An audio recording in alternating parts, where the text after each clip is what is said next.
We're going. I like the aggression. We probably got the great car. You can go tell all those guys up there they can suck it. What we're about to do is not a good idea.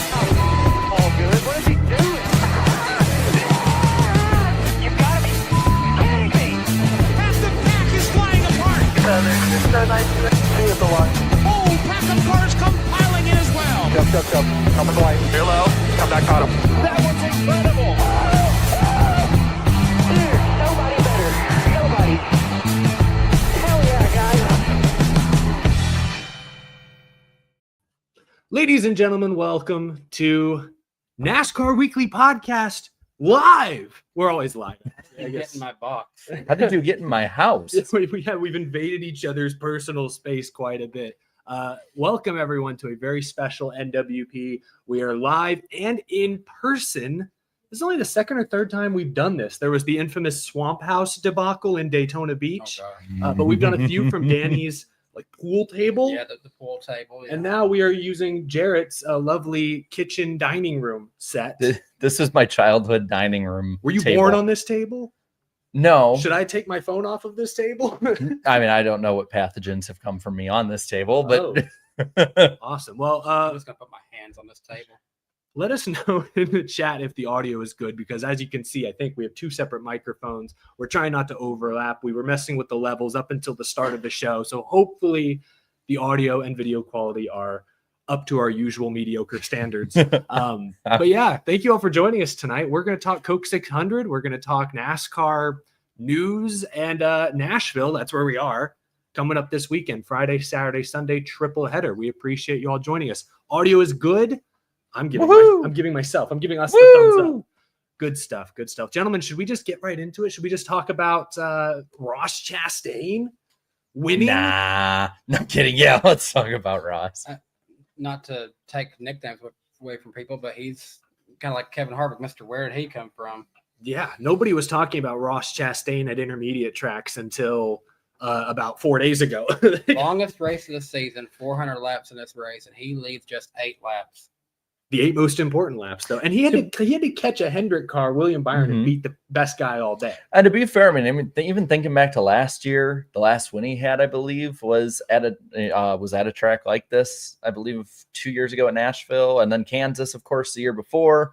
He ran well at Texas before he crashed last year. So, he's been really good at these types of tracks, but we're not going to think about him ever because there's guys like Hamlin, the 2311 guys, the Hendrick guys, nobody was putting Ross Chastain on their board this week. And when the race started happening, I had 3 guys on my radar. You had Byron, of course, who dominated the whole thing. You had Hamlin, who kept chasing him.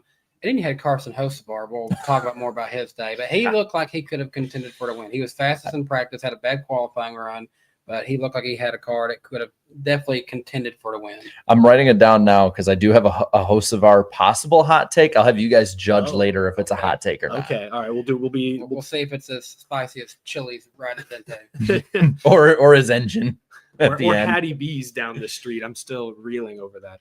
Shut the cluck up sauce y'all made me try here a few years back. It's been years. I still think about it in my Hey, you nightmares. got one not far from you. You can go try it. I know, and I was a wuss. I went there a few months ago, and I got the plain medium sauce or That's whatever it fine. was. That's what you're supposed It to do. tasted great, but it didn't kill me, which I think is what my food should do. But I've seen that clip again recently and shared for some reason when we tried to shut the clock up. I think it was the 3 of us. I think Slap might have been there. And And then Darian was there, and we all tried it. I don't think Slap tried it, but no, but that was the one where a bunch of people came up to all of us, and I said, "Hey, this is Slap Shoes," and they went, "Oh, that's great. I don't know who that is." And Slap just looks at me, and he like, "I'm gonna grab the mic because I know if there was a mic, he would have done it for added emphasis." He goes, "Jarrett, never fucking do that again." now if we went to a NASCAR race, they probably recognize Slap before any of us. Probably. Oh yeah, you recognize the voice from Slap is what it really is, because it's an iconic YouTube voice. Hey, back to Charlotte Motor Speedway. Yeah, Ross Chastain. A couple weeks ago, he put Trackhouse on notice. Hey, we're not fast. We fire off slow on Saturday. Daniel Suarez kind of echoed those comments. And that was kind of the case again this week. They were fast in practice, obviously, but so fast that, they blew the left rear tire and went to a backup car. So it's like, do you trust that speed, or were they just pushing too hard? The backup car was just faster than the primary. Like, that was extremely impressive. It should have been their go-to car. I mean, apparently, I Maybe. heard somewhere maybe it was their Nashville, one going to be either their Nashville car Well, or their Nashville backup. Something was So I don't know. interesting. think If you so. notice, he did do a Yeah. burnout at the end, but at first he was just taking the Polish victory lap, which I thought was nice. He did do a burnout. So I was thinking, what do they know about this car? Do they want to hang on to this one? I think so. If you won your first race of the season, a year when Trackhouse has been off, you would save and protect that car. I won't to be the best of your surprised abilities. if when we get the picks, if one of us picks him. So Mm. looking, because I like keeping the wins list, and so like they're seeing I have this big ass list You have of the all-time wins list in your notes app. So and my that's gosh. his now, what, 6th win? 6th win. There's only so Eric's seen it, but Danny, I'll ask you. There's one other driver with 6 career wins in NASCAR Cup history. Well, if Eric hasn't seen it, then maybe he I can saw it. guess. I saw He it. saw it. So Sorry. who do you think it is? And don't look at the chat because I know they'll spoil it. Chris Buescher. Correct. Woo! Nice. From Prosper, Texas. Yeah, tied for 78th all time on the Cup wins list. So the fun one later on, and I can scroll all the way down because I have the top 3 series, is old Heimtime and who he's tied with for 10th all time. Yes, that is real. I had to double check. We have to tell the chat what you're showing us right Hold now. on. For context, it's a multi-time champion. Yeah, I'll look it up on Racing Reference just in case I counted wrong. No, but you're I right. know they're I know close. you're right. So do you want me to say it? So he just pulled up the list. Corey Heim, after winning Friday night's truck race, is now tied with 3-time champion Matt Crafton. But I'm going to be honest with you, I thought he had less wins than that, Matt Crafton. So. He had the winless championship season a few years back. We were there. That's right. We were there at that one. That's right. Thinking of being here in Nashville, when they had the award ceremony for the first time, it was after that one. I wish I took a picture of it. We were walking in downtown, and there's all these Cup drivers who were signing autographs. Meanwhile, Camping World literally has like this little camper thing set up, and there's Matt Crafton with a pile of hero cards in front of him that says he So is the Truck sad. Series champion, just waiting for people to come up to him.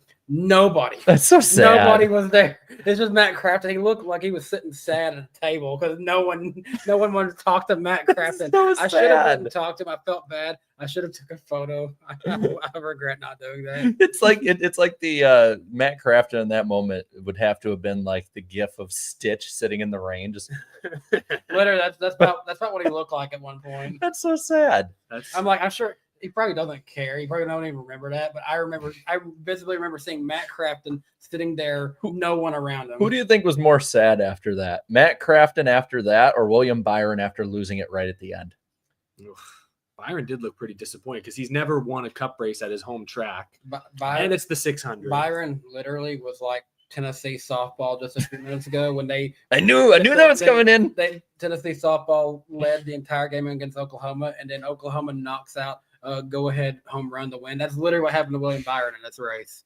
Yeah, William Byron, though, led the most laps, swept the first 3 stages. He still earned the most points on the day, but he doesn't get, obviously, the win or the 5 playoff points. It wasn't a lost weekend completely for Byron. We'll talk in a little bit about his Xfinity Series win, but he wants that Cup Series win. And moving on a bit, Denny Hamlin was also a factor in this race. Yep. Joe Gibbs Racing is another team that really hasn't had the intermediate speed that I think we expect. I think Hamlin won Darlington, but that was because his pit crew got him out front. You remember Blaney was going to win that race before the weird Larson Bubba Wallace caution. So like that was the only intermediate win I think all year for Toyota, if I'm not mistaken. So this was surprising. Bell get some Bell won Phoenix and Coda and Atlanta. So Atlanta. So I guess if you count Atlanta, but you don't really count. No, you Atlanta. don't count Atlanta anymore. So I know. So Briscoe also got up in the top 5. Hamlin obviously had a fueling issue. If Hamlin didn't have the fuel issue, do we think Chastain would have been able to run down on both?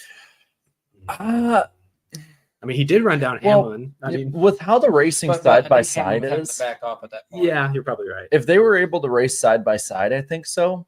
But that's the thing I thought this race was really good, right? But I really thought honestly it was probably I could argue the best race of the season. On the same token, dirty air was so prevalent that night. If I remember it like it was yesterday or today, it was so prevalent that I don't even, with 2 cars ahead of him, I don't know that he's able to pass him unless something happens. So Yeah.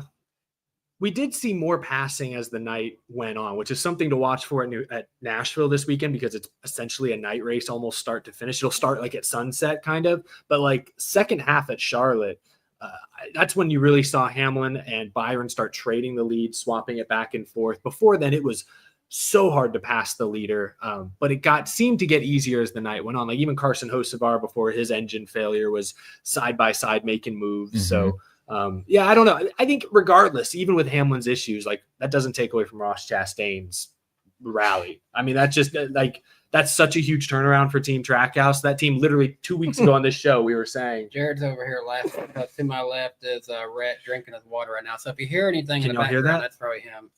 He's just sitting there slurping away. Yeah, just off camera, we have a giant dog. Hello, Oh, there A he little is. skinwalker. Oh, He's so skinny. he is looking a little skinny. Well, that's not even to mention the dinosaur right over us. yeah, we have. I mean, the camera's too far away, or we'd be showing How you about guys. we'll end it out. We'll just like zoom Give in you- at the Dreadnoughtus Give at him the a house tour, an iceberg house tour, the igloo, end. I am not calling it the igloo. We'll call it the ice box. the ice box. That The works. No, too. no, no, The ice no. box works. Oh, he's trying to He's- trip over some wires. Rhett's, So- Rhett's trying to come in here, and if he comes through here, he's going to unplug this whole setup, and this whole thing goes down. So if you're the It's all good. if you're the iceberg, baby is Ice Cube, Mhm. and this is the ice box, and So your, what are we? and your mom is the mother of all icebergs. That's right. So Hi, Mom. what is your wife's like ice name? What would your ice name be? Hmm. Chat. Think of a good one. But I want to know what Danny and I are. Are we just like extra ice cubes, the ones that get like we are stuck in the bottom? You're the ice sheet. frostbite. Not a poodle because that was cute. Oh, No, because then he would basically be a cat in a dog's body. that's fair. Plus, Rhett doesn't make that much noise. You He were just protects the saying, baby. she could be the glacier, The or, glacier. or Wifeberg. Oh, I like that one. Iceberg. That's a I good like one. that Who came up with one. that? Another one, kind of similar, Dairy Queen. Where's that? No. She just didn't know. She's already the Dairy Queen for our kid. I think too tough to Oh, take together. that's dark right there. Wifeberg. believe Thank you God just she has a said good that. sense of humor. Oh, she's got the perfect sense of humor for that. I just can't believe you said that on the air. I just see Riss and Claudia just losing it back there. We are filmed in front of a live studio audience today, by the way. Yeah, we got Riss and Claudia, Rhett, the baby. We have 5 fish, 2 lizards, The Academy is right over the here. dinosaur up there. Some of these are inanimate objects. Cow They on a talk to me. calendar. Yeah, they talk to me at night. you stay up with a crying baby too long, everything All right. starts talking to We're you. already getting NWP after dark. And it's only 7:13. Well, how The about sun is this? bright. Yes, You mentioned Carson Hocevar. we did. Is this a hot take? I think after what we saw, Carson Hocevar, I think he's going to end up moving probably to a more elite ride at some point. Carson Hocevar will be a cup champion, I don't and know he about- will win a race this I year. don't know. I think he'll win a race this year. I don't know about Cup champion. I think he will earn a better ride somewhere else. I don't know what that is. It could be to 48 in a couple of years. I don't know. Throwing that out there. I think Hey, I am so high on Hey, Carson I mean, Hocevar. honestly, if I have to have a second favorite, it's leaning towards Carson these days. Paul Menard, obviously, always my third favorite, doing good things at Trans Am these days. Well, Paul Menard reference. Well done. Good pull. I- there. He's always my third favorite driver. That's great. That's a good joke there. I am so high on what Carson Hocevar has been able to do in that car. Okay. Between Homestead, where he was racing, literally every single competitive elite driver he raced with at Homestead last year. This one this year, I honestly think he could have won this race. And I think that, maybe Chastain would come on and be better.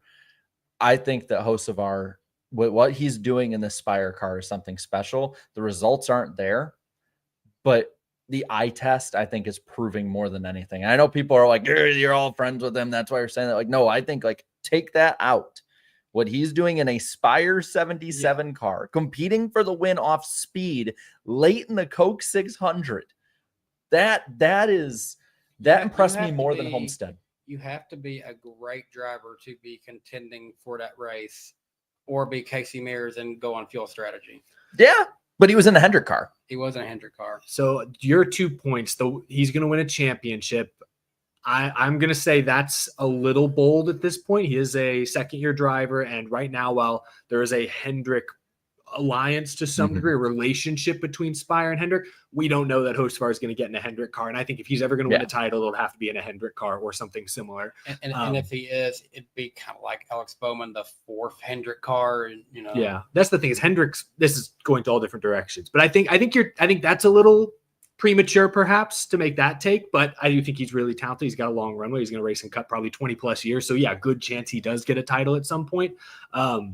Him winning a race this season. So if it doesn't happen if it doesn't happen by Michigan, is that next week? That's next week. Next week. If it doesn't happen at Nashville or Michigan, it might be a while because Michigan, I think Hocevar's best. There's still Daytona. Yeah, well, anyone can win at Daytona. I actually think his odds of winning go down probably at Daytona. It'll have to be on a bigger size track. That's what I'm getting at. Is we talk about like Atlanta at the beginning of the year. He was really great up there with no drafting help all night. Ran in the top 5, top 10, finished second. We look at some of these recent races. You mentioned Homestead. That's a high-speed intermediate. Charlotte, high-speed intermediate. I think he's really good. Qualified on the pole at Texas, another high-speed intermediate. I think he's really good at the tracks where you mash the gas and turn left. Well, don't forget Atlanta coming up, and he nearly won that. Sure. I guess that's true. Atlanta's in a few weeks. Pocono's coming up. I mean, there's some other big tracks. But there's some. I'm like, okay, I think he'll have a good race this weekend. I think he'll have a good race at Michigan. I don't know about Mexico City. I don't know about Pocono. Atlanta. Hey, he contended. I could see him also having a good run at Dover, maybe. My last point on Michigan is that might be the highest speed track on the schedule. I'm not sure. But it's also his home race. He's from Michigan. So I feel like Carson Hocevar has that date circled. They got to have that circled. If he doesn't win Nashville, which I think he could contend this week, I think he could be a top 10 threat. I think Michigan is one he's had circled. So if he doesn't win these next 2 weeks, it's hard. There are a lot of good drivers that like probably aren't going to win. Kyle Busch probably isn't going to win this year. You know, like there's a lot of good drivers that will probably go win this. To be fair, I'm looking at his results. He got a 3rd place last year at Watkins Glen. Like that's not bad with the road courses. He finished 13th at Coda. Hope and pray his team doesn't give him a brick for an engine again. That's 2nd and 6th in the last 2 super speedways after the 500. So I mean, I will say what you said about Hocevar, how impressed you are. I thought Charlotte was the best race I've seen him run maybe ever in any series. It was the most poised that I think he's been. Yes. I don't think he did anything wrong. At first, I thought, did he miss a shift on the restart? But that's what I was thinking. I thought too, because he was getting kind of pushed by Reddick, if I recall. And I thought, what if I don't know anything about the next gen? Maybe it's possible to over rev, hit the chip. I don't know. Maybe that happened. But the way the sequential shifter is, as I understand it, that's very unlikely or hard to do. So a lot easier doing the old car. This one, not really. Yeah. So, but I was just impressed because it's a long race. He obviously didn't make it to the end, but he ran most of the race in the top 5, top 10. And like you just said, I don't think he made a single enemy. Whereas like Atlanta, he had some guys talking to him after the race, like, hey, you got to learn. He just showed at Charlotte that he has learned. Now give him time, and we get to the heat of that thing. He might have made an enemy. He will. Eventually he will make enemies. But let me put it this way. When he's contending for a win. Since Atlanta, I've seen him get wrecked almost for a win more than I've seen him wreck somebody for a position. So that's evolution. That's progress. That's what we want to see. And there's a reason, not just because his mentor is Ross. There's a reason so many people compare him to Ross Chastain. Yeah, I think that's why this is a good week to talk about those two, because they both stood out. Something that I wish he would still take advantage of while he is so young in the Cup Series. I think when you've only been in the Cup Series for a couple of years, you can run a lot more races in the lower series. I know he ran a couple truck races. He won a truck race. Yeah. I think he should still find seats available in these other series, especially at some of these other tracks, some of the newer tracks like Mexico City, for example. I think he should still keep finding those seats and get more seat time in the other series too. I think it would benefit him a lot more on Sunday. Yeah. Has Spire run any Xfinity races this year? They have not ran anything since he was doing those part-time runs. Yeah. But then he shined. He was somebody on that end that shined at first. I want to talk about 2 more positive things, and then we'll get into some negative. Yeah, because I know what we're talking about. AJ Allmendinger, I raved about him on my Sunday night show because this wasn't a fluke. He's been top 10. He stayed up there the entire race. He's run top 10 at Vegas, Bristol, and he was top 10, top 5 all night. I think he finished 4th. I don't have the results in front of me. He finished 4th. And no, not to rag on him, but we know Ty Dillon has not done anything in the same equipment that he's doing. Well, I actually will say Dylan's done better than we expected, but yeah, he's like 30th in point. I pulled it up earlier. I want to double check. Better than expected. 30. How low is your bar? Well, my bar based on he's 31st. I mean, he's ahead of Brad Keselowski. He's ahead of Riely Herbst, SVG. Like I thought he could be behind all those guys, and he's ahead of them. So I'll give Ty Dillon some credit. I seen a post this week from 2311 Racing. They posted halfway through the season. Here's where all of our guys are doing. You had Reddick up high, Bubba's up pretty good, and there's Riely in the 30th. I'm like, he's just happy to be there. He's learning. He's learning. That's what people tell me. I have a short leash for Riely personally. I know he's a rookie. I'd have a short leash, but I get it. He should still be learning at this point. Well, I'm sorry. He should still be. The reason I have a short leash for him is because I don't think he should have gotten that ride in the first place. So at least not on merit. He's keeping it warm until Heim's got enough. Yeah. Okay, so real quick. The truck race, I'm going to be honest, there really isn't much to talk about with that one. We could skip over it except for one thing. Corey Heim. Like, can we put him in that 35 next year? I'm sorry. I don't know how much revenue per year Safe Flight is making. They seem like a very profitable company. They could probably jump into the cup. They need to Safe Flight repair, Safe Flight replace Herbst. I'm sorry. Lord knows the 2311's probably had to call him a few times. Yeah, no, I don't mean to hate Riely Herbst. I know I come off as the He Herbst wasn't hater. ready. No, and he's never going to be. He's a fine Xfinity series. He's Brandon Jones. That's who he is. I don't know if he's as good as Brandon Jones. He's Brandon Jones. I mean, heck, put him back in the 18 Xfinity. Could be doing any worse than William Sawalha. He would be much better than William Sawalha. I'll give him that. I'm just saying, like, he's a fine driver. He's in the Cup Series because he has funding. His family has connections. And I imagine in some way, shape, or form, they helped 2311 acquire that charter. That's why I don't know how easy it'll be to move him. Like, I imagine he has a multi-year deal. I mean, Monster Energy, we know they will pay a lot of money for NASCAR. So Heim is so good in every aspect. He is so far ahead of every single person in the truck side of things. Yeah. He races kind of lower middle tier Toyota equipment in Xfinity. I know run top 10 and top 5. Like he runs top 15 in these Cup races on a regular basis and might not finish there, but he runs there. Yeah. What else is it going to take to get him up there at this point? Money. He needs $10 million. He needs that internet money. But no, I mean, that really was the takeaway from the truck race. Was that Corey's 4th truck win of the year? Oh, God. I think it was his 4th. Chat 15th career, we know. Yes, he is tied. What did we say was going to be his over-under for this year? My prediction was he would have 8 wins this year. I put is 9. 4 playoffs or total? Total. Okay, I think we did. He's on track then. I put an over under 9.5, and I said over. I think he'll get to double digits.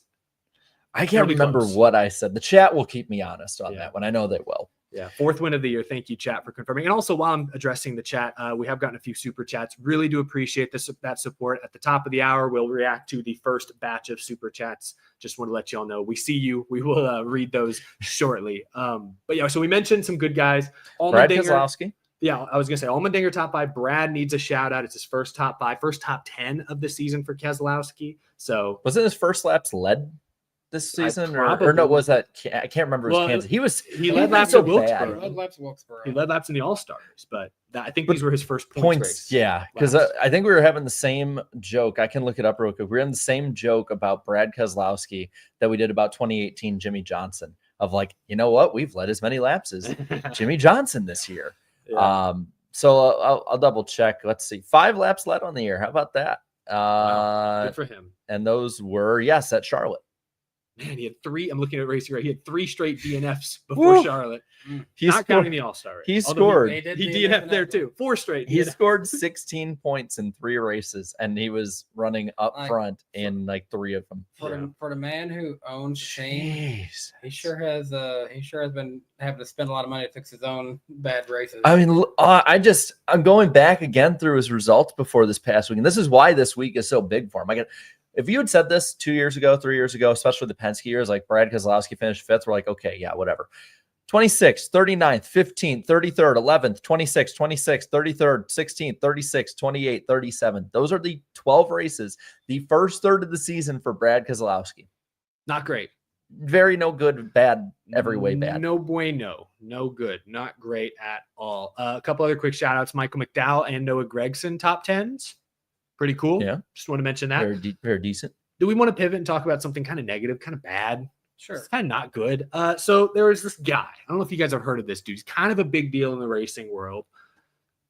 Kyle Larson attempted the Indianapolis 500 Coca-Cola 600 double. Tried to complete all 1,100 miles. Have you heard of him? He's got a good future in the sport, I think. Oh, so you have heard of him. You've seen him race a little bit? I don't know. He crashes a lot. I've seen him win some dirt races, and I know they don't always say dirt translates to asphalt, but I think he'll figure it out. All jokes aside, if he is not winning a race, he is crashing. I swear. That is he's like Ricky Bobby. If he's not winning it, he's crashing. He's the definition of checkers or wreckers. Like Kyle Larson, when been saying it for years, yeah. Checkers or wreckers in the dictionary, Kyle Larson's picture is plastered right underneath. There's no definition needed. Well, it was a lot of wreckers, unfortunately, on Sunday. For those who somehow missed it, the Indy 500 was delayed by almost an hour due to rain, which basically rendered his opportunity to finish the race impossible. But he tried to run as much as he could. He wrecked right before halfway on a restart. Got to Charlotte in plenty of time. It's probably good he wrecked, so it's not like, oh, I have to get out of the car now. I can't miss NASCAR. I guess I don't know if it was wrecking out was more painful than having to get out on his own. I don't know what probably was more painful. How he wrecked.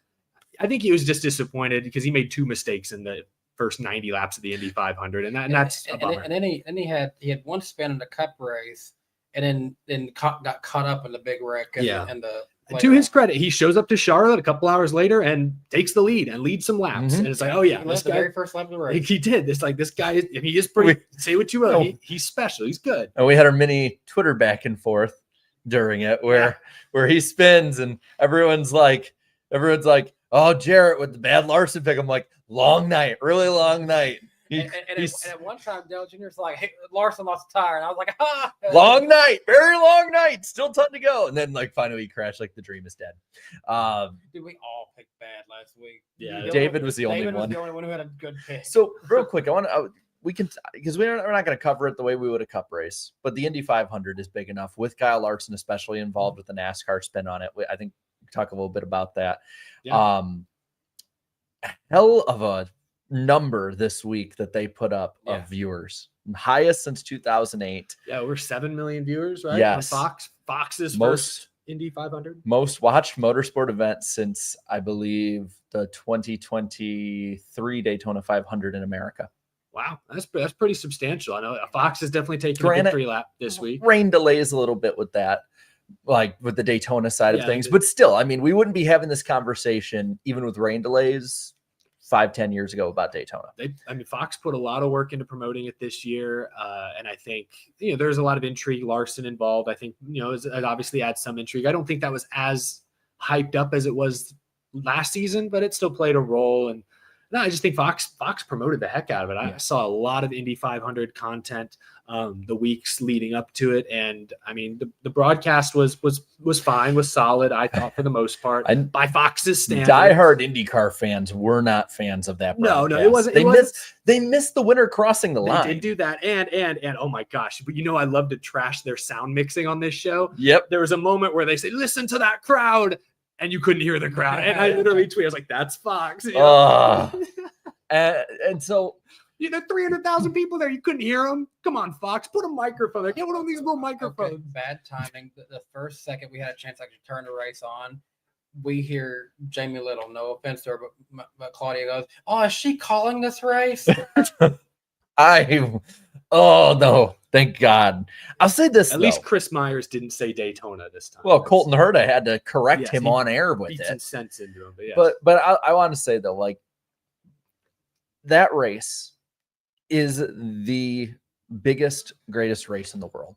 The spectacle, the crowd, the danger, the TV. I mean, they're like, I saw our buddy Jeff Gluck and Jordan Bianchi this week having a bit of a back and forth about that. And about whether or not it is. I'm sorry. This race, it means so much for every single one of those drivers compared to any other.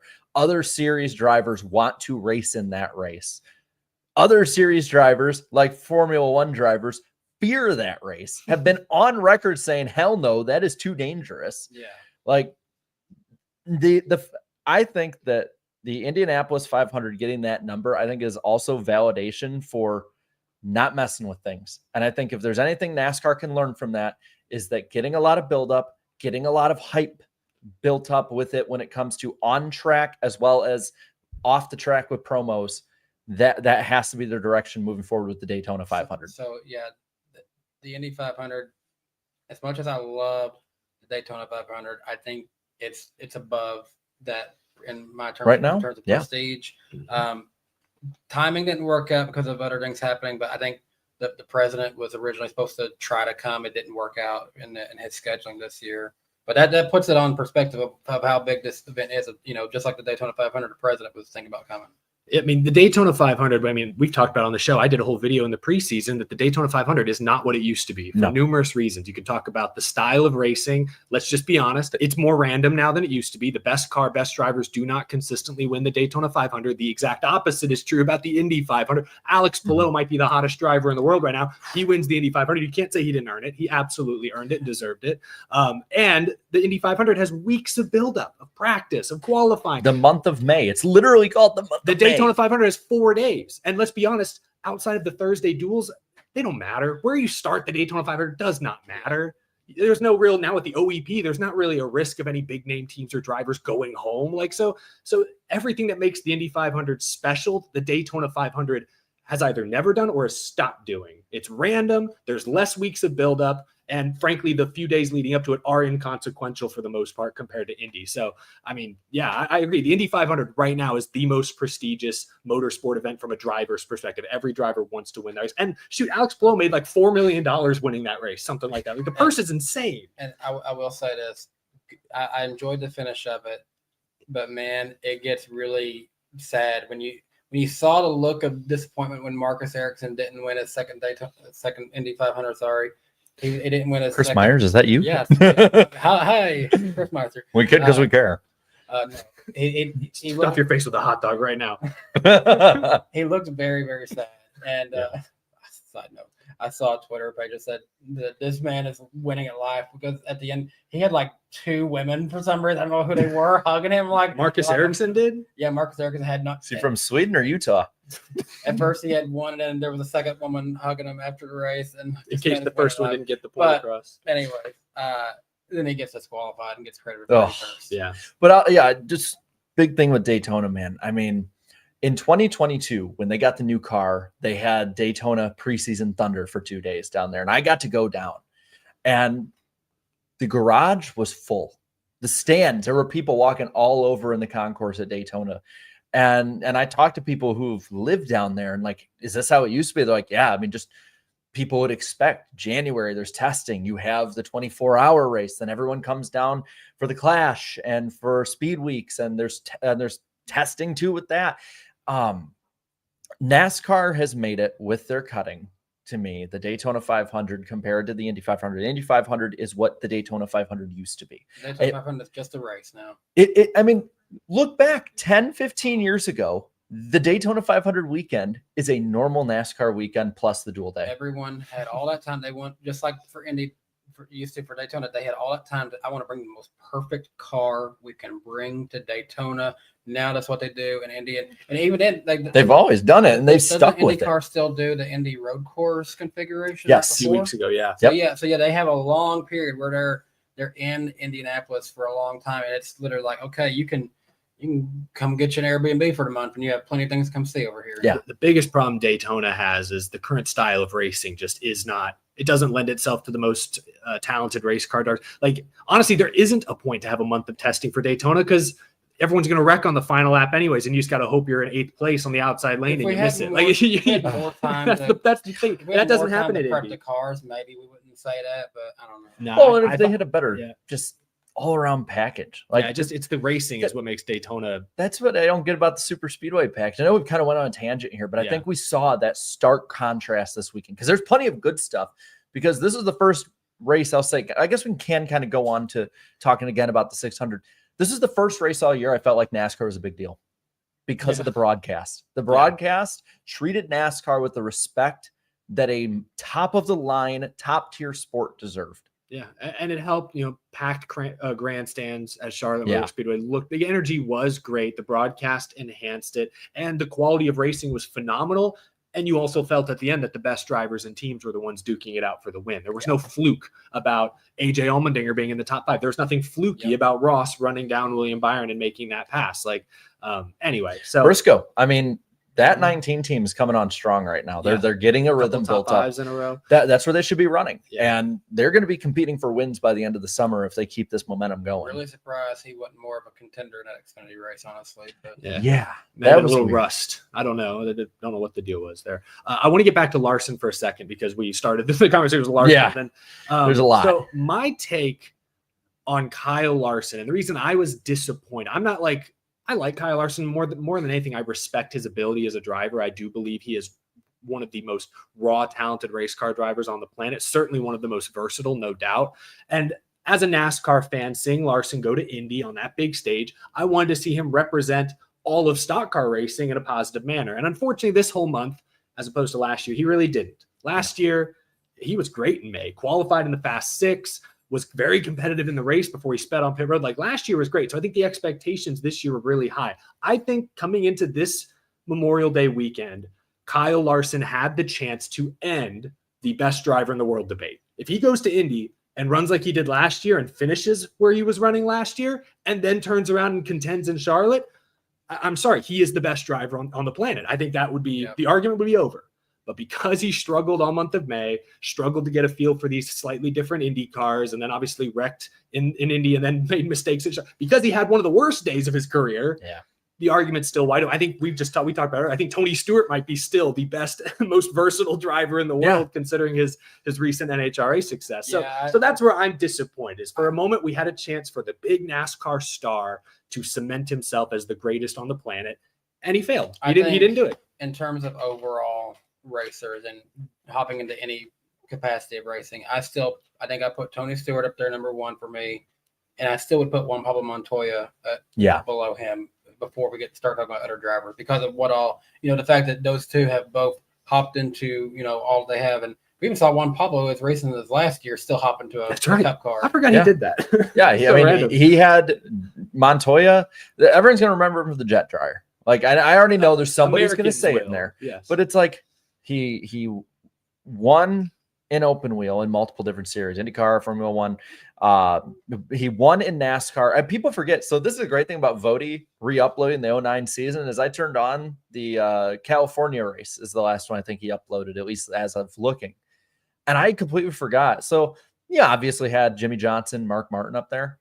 Montoya, the first 4 or 5 races of that chase was right there with Jimmy Johnson in his prime. Right. You talk about 09 when he started becoming really good. Go back and watch 07, his first year. Yeah. He was making enemies of Kevin Harvick. That was shoving. great. He wins his first season at Sonoma. He ran top 10, I believe, that year at Texas early in the season. And that's when you're like, whoa, he's doing that in a Ganassi car. He's racing against some really good drivers. And this is, when they're in transition period of going to car tomorrow. So brand new car. I ain't too worried about that. I'll win in that too. And I think, kind of talking about transition period, I think that might also be what threw Larson for a loop is the IndyCar is in a transition period right now.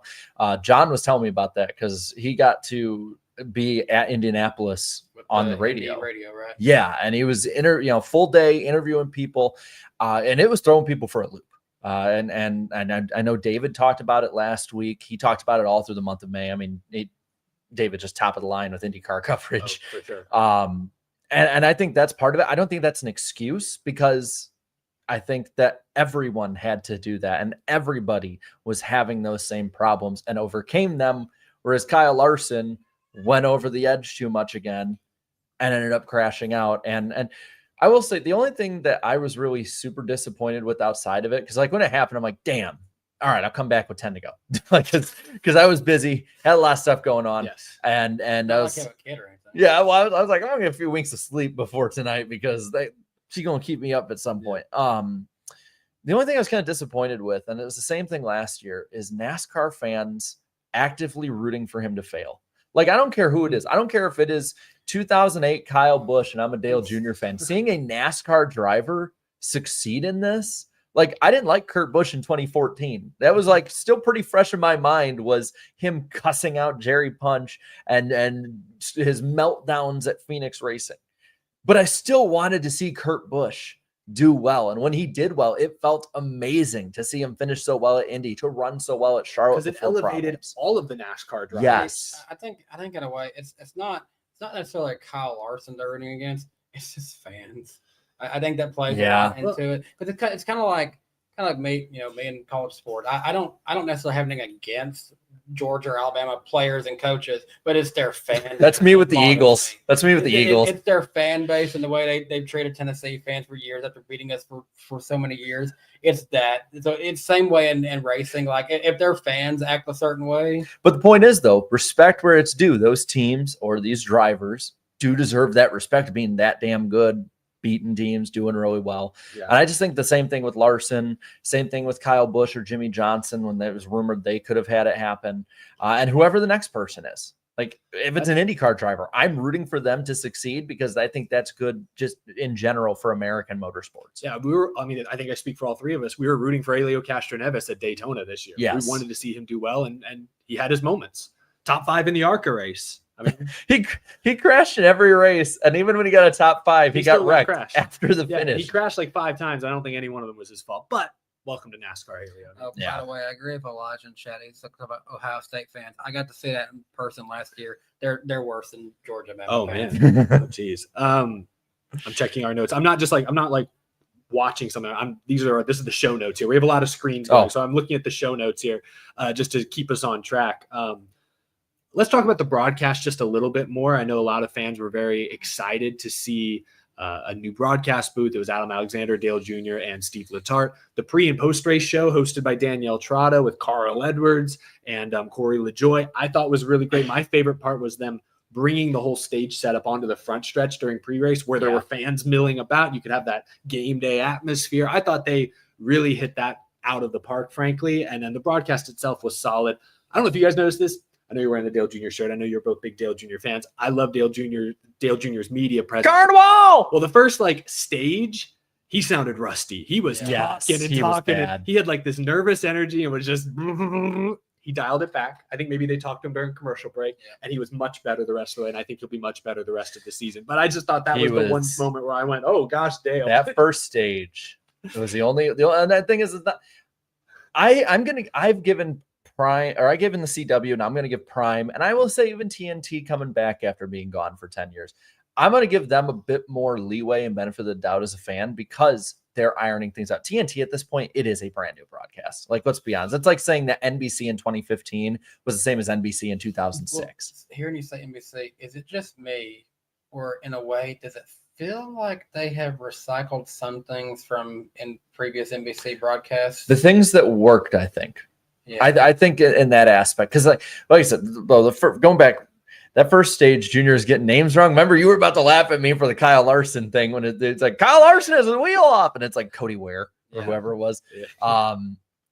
But the thing is that they adapted and adjusted as it went on, and it wasn't just Dale too. Like I think Steve Letarte was a little rusty too. Yeah. Adam Alexander, though, I think it's Adam Alexander. Him having continued to do CW has helped. He is the glue guy. He was that for FS1 and the Xfinity broadcast for years, and he's brought that immediately over to Amazon Prime. Now, I thought we can talk about the ratings as well. They earned 2 point. Let me pull it up. So I got it right here. 2.7 million viewers, which is down 12% year over year. Last year's race was rain shortened, but it was also on Big Fox. What's the caveat? This is the first ever race exclusive to streaming. And yes. These parts right here are the big parts. So this race essentially drew more viewers than I think all but one FS1 race this year. Yep. So day one, streaming, Prime Video is on par with or even perhaps has exceeded cable.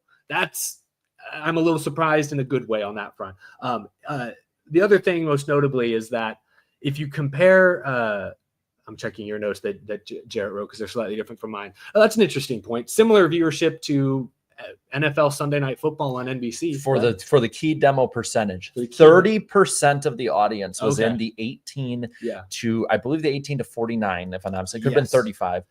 But 800,000 total. That is more than every cable race for NASCAR since 2022. So essentially, so it's the youngest NASCAR Cup Series cable or streaming audience in 3 years. Yeah, and that's pretty. That's significant. And look at the median age too.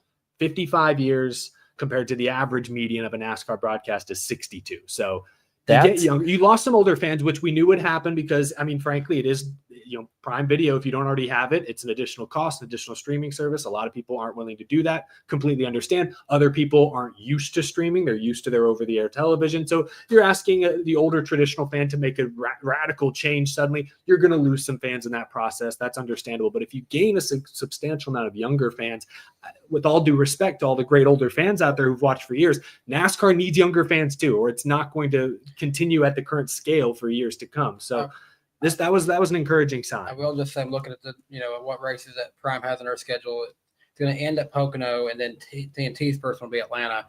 I kind of wish that Prime had a chance to get Atlanta, because if they would really push, this is a super speedway race. You want to tune into this one to the casual audience on Prime.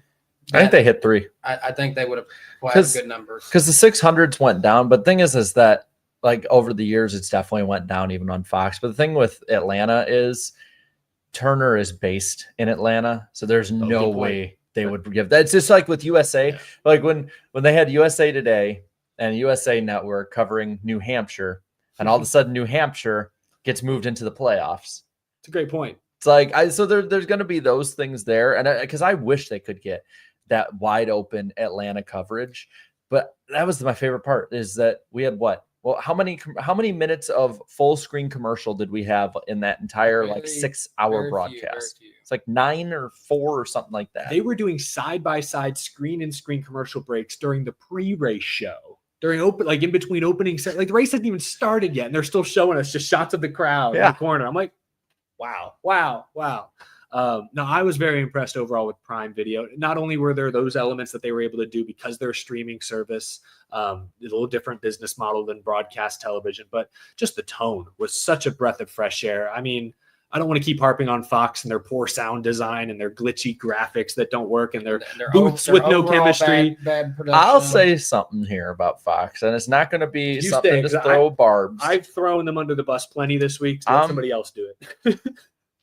It just says something when multiple Fox employees are showing up in my comment sections on Twitter, on Instagram, on YouTube. When you have the one of the analytics guys who's discrediting, and you look down, like he's discrediting the NASCAR broadcast, and then you look down his entire timeline on Twitter and is discrediting streaming in general. Here's the thing about streaming that's going to be the big difference long term, right? Because I guarantee way back in the day, people were saying the same damn thing about radio. Yep. That why would I give up radio? Or who cares about color TV versus black and white? And the difference is that Prime and streaming in general has a theoretically infinite window to get a race in. It's however long NASCAR wants. In all honesty, though, radio, I still feel is safer than TV, because a lot of radio stations have also learned they can go into podcast production. Yes. And that's digital, like streaming. And digital here's is the future. Well, I guess digital killed the TV star. Yes. So AI is going to kill the YouTube podcast before long. Man, Google VO3 is about to we're about to be cooked. So enjoy this show while you still have it. So here's something else I thought too. Watching AI Eric Heath stuff. Just scary how good AI is starting to get with some of it. Not the Fox AI that Indy had. The Google VO3, the video I've been saying for that. I forgot about that. What the fuck was that Michael Strahan segment that We Fox broke showed it. twice? Oh wait, I don't think I saw this. You didn't? Twice on the Fox broadcast during the Indy 500, they showed an AI compilation of what if Michael Strahan didn't pursue an NFL career and instead pursued a race. It was the stupidest 3-minute slop filler I've ever seen on a professional broadcast. I forgot about that. Fox is garbage. Daniel Block is going to hate you for that one in the comments. I don't know who that is, but he's the one that says that he counts how many times. Oh, he does. The chat is reminding us we're swearing in front of a baby right now. Oh shoot, you're right. There's a baby. She's going to grow up with me. She'll learn it eventually.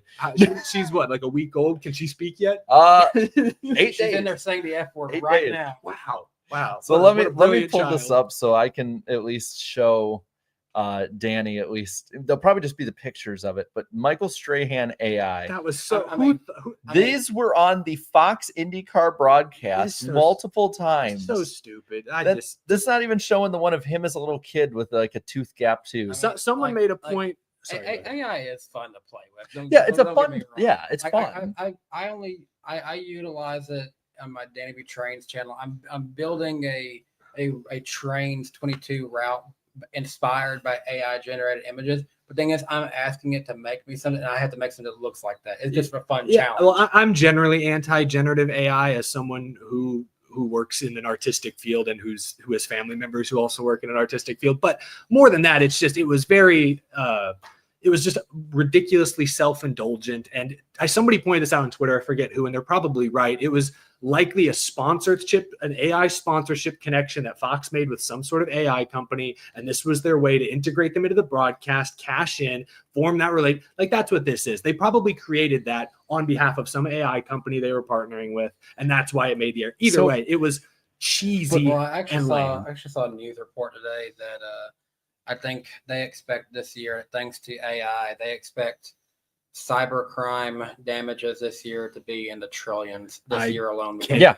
only imagine. I mean, if it's starting to fool people our age, I mean, imagine how it's going to fool some of the angry people that didn't watch the Prime broadcast. Anyway. But reeling it back to the Fox point, the fact that Fox has gone out and basically after one broadcast, and yes, the ratings were down, but the young viewership was way up from anything that FS1 can pull. Yeah. The damage control that they're doing we had a lower promotion package this year for Daytona and NASCAR because IndyCar, and it might not be the same next year. Yeah. Larry Mack having to basically do damage control. And you could tell if you watch the clip, if you actually not listen to it, just watch the clip of him on Door Bumper Clear. He is thinking, you can see he is thinking of every way to say the nicest things possible, because you can tell he knows that there are these problems too. The fact that they're going on and trying to astroturf on Twitter and Instagram and YouTube and DM people about it. Like you don't see people this upset or this kind of astroturfing online from NBC. You don't see it. And don't get me wrong, NBC is not perfect. And we had our criticisms last year, and they have not been a perfect broadcast.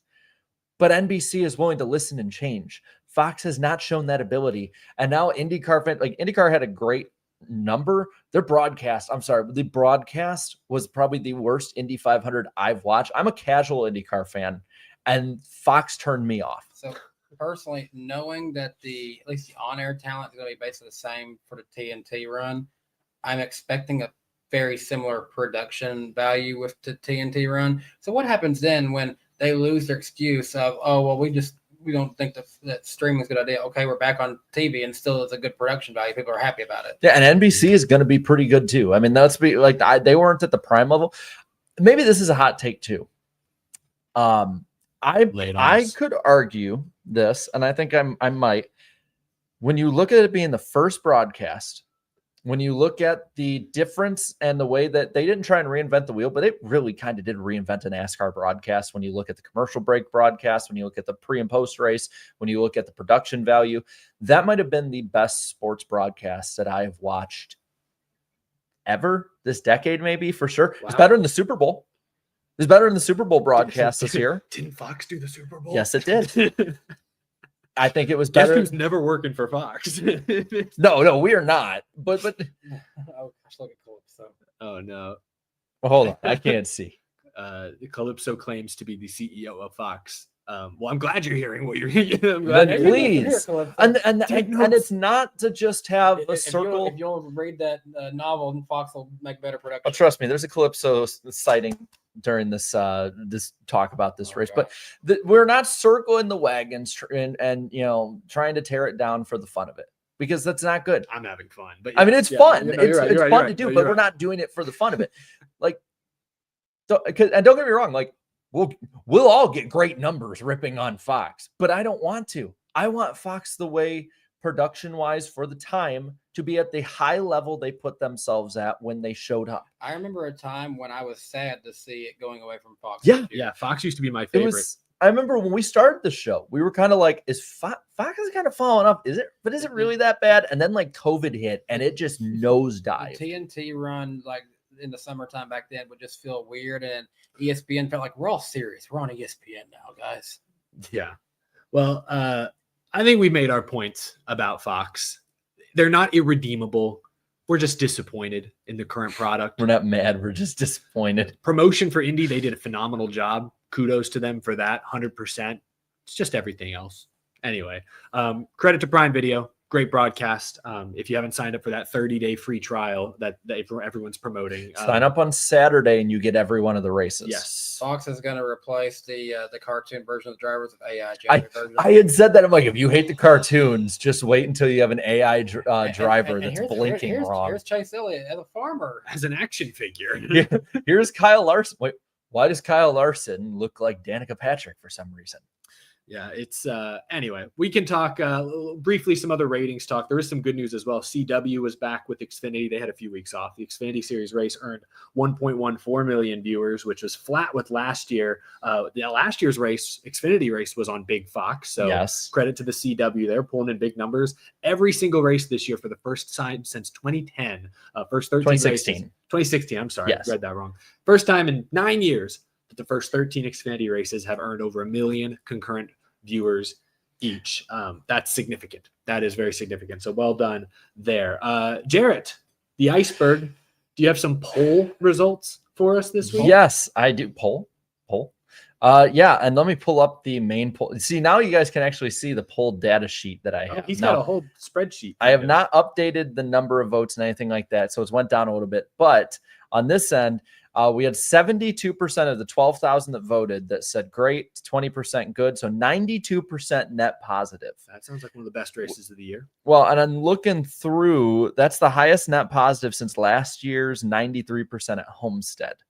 And even with last year's summer Daytona race, of course, there was 6% average, 2% negative. And then I have more. Oh my God, how many pages is this thing? 17. 17 pages. Hey, good number. That is a good number. It is. All right. I'll accept it. The 92% is the highest voted Charlotte race ever on the poll. And we've done this since 2019. So Okay. it's been some good ones. It's not hard to beat the 550 races, to be fair. But I got more. But wait, there's more. What? 92% is the third highest of 57 polled 1.5 mile tracks, not including the Atlanta Super Speedway, only beat by last year at Homestead and last year's Kansas race in the spring. Those are the first two out of 5. So too. it beat the Charlotte All-Star race in 2019 that we're all like, well, this is cool, a nice change of pace. It beat the spring Kansas race of 23, beat the last Chicagoland race. Where's the 2022 6? Oh, there it is. 8th. Okay. Yeah, I expected that one to be high too. It is one of 7 1.5 mile races ever to be 90% or higher on the iceberg poll. What was 2020 Kansas Spring? Do you remember that one? 2020 Kansas Spring, or the one that was that the one at night? That was one at night. Bowman and Elliott were contending, and Bowman blew it to Brad at the end. No, 2019. I'm thinking of 2019 Kansas. That was what he almost got his first win Sixth. 6. Yep, All right, 90% of that one. People like was that one. That was the best 1.5 mile race. That was the best 550 race I think we got. And then I love how you look at the bottom, and it's just like we were at one of the worst voted races on here. Homestead 2019 got 24% positive. I mean, Kyle Busch winning a championship doesn't help that. Yeah, so I got them, by the way, broken down for short tracks, super speedways, road courses, 1.5 mile. So I'll get more intermediates and the total list at some point. But there's a lot to go over with it. There are, of course, the comments from it. And the first one is from Calypso. Yes, please. Ha ha ha ha ha. Congrats, Jarrett. You've officially ruined Larson's season with your rebellious attitude against reading that book. I have now rain delayed the Indy 500. I caused his clutch to be stuck. I caused him to spin out. And wait, what? If he crashes, that would mean Larson would make the Coke 600 early. Oh, crap. Damn you, Jarrett Lundberg. You will finish that novel. Mark my words. I hope that one day we get to meet Calypso. Yes. And I hope that in Calypso, I'm sure you're watching, if we ever meet you, don't make it obvious who you are. Just give us a subtle hint that only we will recognize it. Who played her? What could possibly be subtle about? Because when I think of Calypso, I think of the Pirates of the Caribbean character, and that character was not subtle at all. Is this the one I think it is that played? Oh my God, she was the girl, or she was the main girl in 28 Days Later. Naomi Harris. Naomi Harris. Yeah. She played Tia Dalma / Calypso. Yes, she did. All right. Well, she Sorry, was phenomenal in the Pirates of the Caribbean. I love the first 3 Pirates. After that, I fell off, and Fair I enough. love 28 Days and the 28 series. And she tied the whole movies together, frankly. Anyway, I don't see how a character like Calypso could be subtle, but yes. Well, I mean, it Try. doesn't have to be anything about the character. It could be something about No. the novel. Oh no, it Just could be. mix It could be something the character. What if she just hands us an apple like she gave to Barbosa? A compass that tells us where we want. It's like We have a heading. Wait a minute, it's pointing towards the apple. So from the comments here, D-Hip We're says, gonna have to tweet up on something that's gonna happen to us probably. Calypso in Nashville. D-Hip As says, far from the ocean as you could possibly be. she's hanging out in Old Hickory. Yeah. So D-Hip says that might be the best NASCAR broadcast I have seen in all of my life. It's amazing what happens when you use good camera angles and don't overuse gimmicks like in-car cams too much. It's amazing how much better it is when your booth isn't trying to be comedians and is telling you what the hell is going on. Also, the race was pretty good too. And that one that sticks out in my mind of one of the great production parts was when the booth was not to be honest, was not paying attention in the middle of the pack. And I believe Zane Smith crashed and you heard the crash. Oh, yeah, you could hear the impact on the inside. Because they had mics everywhere. That's the thing. Thursday Night Football is probably the best broadcast that they put on. The only problem is that Al Michaels has sold it in and Kirk Herbstreit doesn't care. If you get better announcers, You're right, it's the best. The sound design and the picture quality for Thursday Night Football is very crisp. Imagine if we didn't have targeting anymore and we had that kind of sound. You'd hear those hits back in the day. Oh, dude. Side note, playing football on defense, the greatest part was when you hit someone and you heard that pad hit, or you hit them so hard that you heard their breath leave their body. Dude, with the pad I hit. still remember when I played middle school football and I was on our kickoff team. There was one particular game we were beating this team pretty good, but we had a kickoff and I just sprinted as fast as I could. And you know how, when you're returning kickoff, you got guys who are just trying to block you. Mm-hmm. I knock over the first one. I knock over the second one. It's like that scene in Remember the Titans. Oh my God. Yeah, I'm knocking one down, knocking another one down. There's only me. There's only one person between me and another guy who are running straight to get the ball. But unfortunately, I've had to knock these guys down, so it's delayed me getting there. So another guy gets in before I did because I got there with that much momentum. I was going to knock him so hard he probably dropped the ball. You would have won the MVP that night. Nickelodeon valuable player. I was like, I'm going to hit him so hard he's going to drop the ball. Random drug tests post game. The homie Burns. Number 48 over there. Get him a cup. 43. I was close. Oh yeah, I was using The homie Burns says this is peak stock car racing and it clears F1 and IndyCar today. This is a hands down a classic for years to come. Yeah, it was the best race of the day for sure. Yeah. Holden says as a Chastain fan, boy, does this feel good. It has to. Oh gosh, if you're a Trackhouse fan and you feel like you've had so much doubt all year, like that was like, whoa, erasure, immediately erased all the doubt. Let's see. Cars Boy 95 says Kyle Larson did complete the double, the DNF double. Sad. Yeah. Jazzy Josh says, as a Byron fan, I'm in absolute pain. Easily a 9 out of 10 race, though. If not 10 out of 10, putting my bias for Byron aside. Byron's been so close this year a couple of times. I mean, we talked about Darlington earlier. He led a lot of laps, didn't win. Charlotte led a lot of laps, didn't win. He's had he was so close to winning Coda. He's had a lot of close calls, but only has the one win so far. He's leading the points at least, so not all bad. Nathan Edwards says, I believe this is the best overall product in the next gen era. Race, broadcast, everything. Yeah, that's fair. John Riggs says, we eating watermelon and wearing jockey tonight. Exciting race and finish. Thank you, Prime. And now we get to the gutter. Hell yeah. I'm Dan. Who are you? Says Prime. No, I'm Dan. Well, I'm Dan too. I'm Dirty Dan. I'm Dirty Dan. Who you calling Pinhead?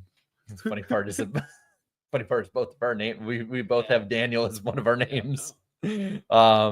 Says Prime forgot that there were more than 2 cars in this race. If you're going to bitch about Fox 24/7, y'all got to expect better than that. I don't care about good shots and pretty buildings. We had at one point like 3 cars all were going for the lead. What else? What do you want to look at? I don't know if y'all saw my video I put out reacting to some of the comments, but there was one person that said that them going to Prime and streaming was, in their words, this is Democrat communism. And all I can think of is like they're gonna open up the broadcast next week with the Soviet national anthem playing. Yeah, they play "God Bless America," "Back Home Again in India," national anthem. I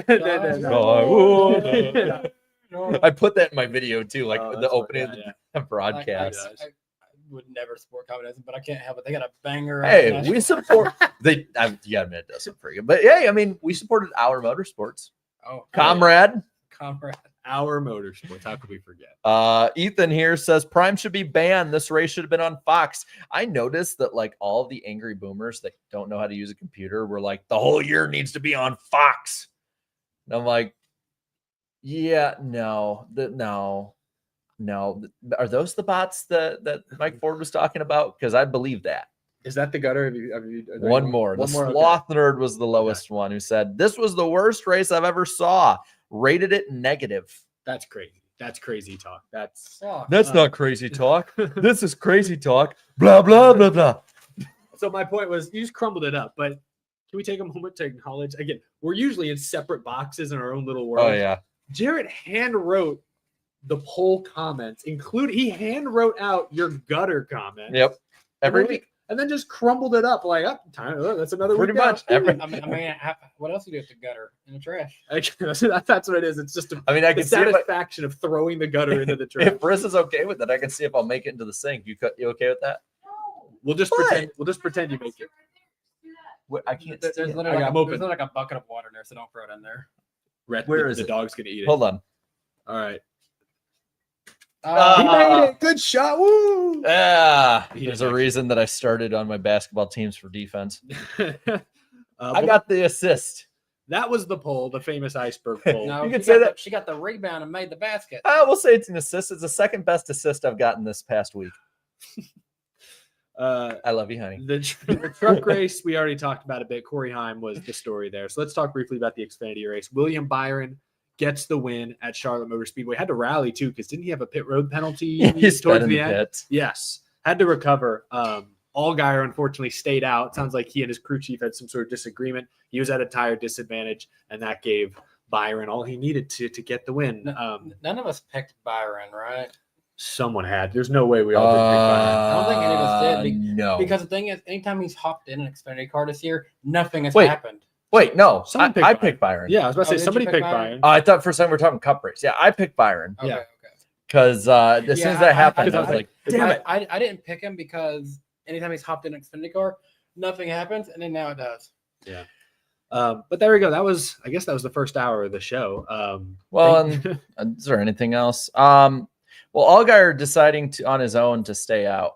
Yeah, that was what I was getting. Was mentioned. Yeah, that was not a great result, obviously. I think that he had, like, if you listen back to the radio, it sounds like, if you just snap and point down, he'll sit. He's talking to Jarrett's wife right now off screen. Wife? They can't see, so I was like, "What can I say?" Sit, Riff. They don't know. They're like, "Who's he talking to? Who's he telling to sit?" But yeah, I think that if you listen back to the audio, it does sound a little muddled up a little bit.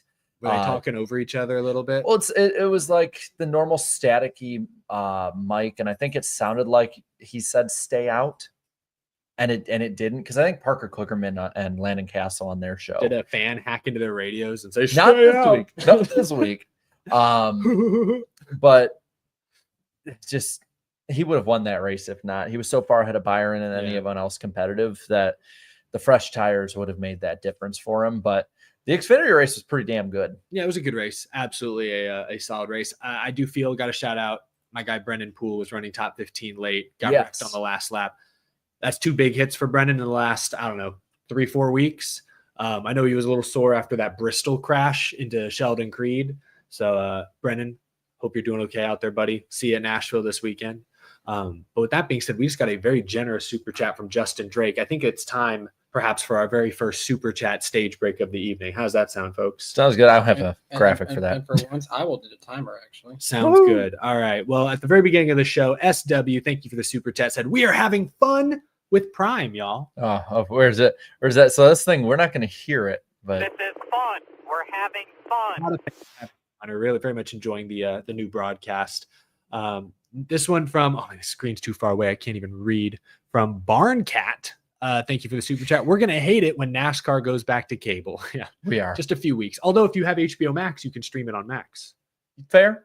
Still might fall into some of the cable traps though with commercials and whatnot. Hunter Nixon Fishing says, love how when Ross wins, it's genuine emotion. It doesn't feel corporate or anything. He's genuinely excited. Yep. On that note, I'm sure someone in Atlanta, Georgia wasn't too happy that their Coca-Cola family driver kept calling it the World 600. You guys know, like I love the nostalgia, but it's like you're sponsored by Coca-Cola. Wait, is he on the Coke racing team? Is he not? He used to be. Is he not? Coca-Cola Racing Family Road Trip. Oh, maybe he's not anymore. Is Chastain no longer a Coca-Cola driver? Chat, let me know.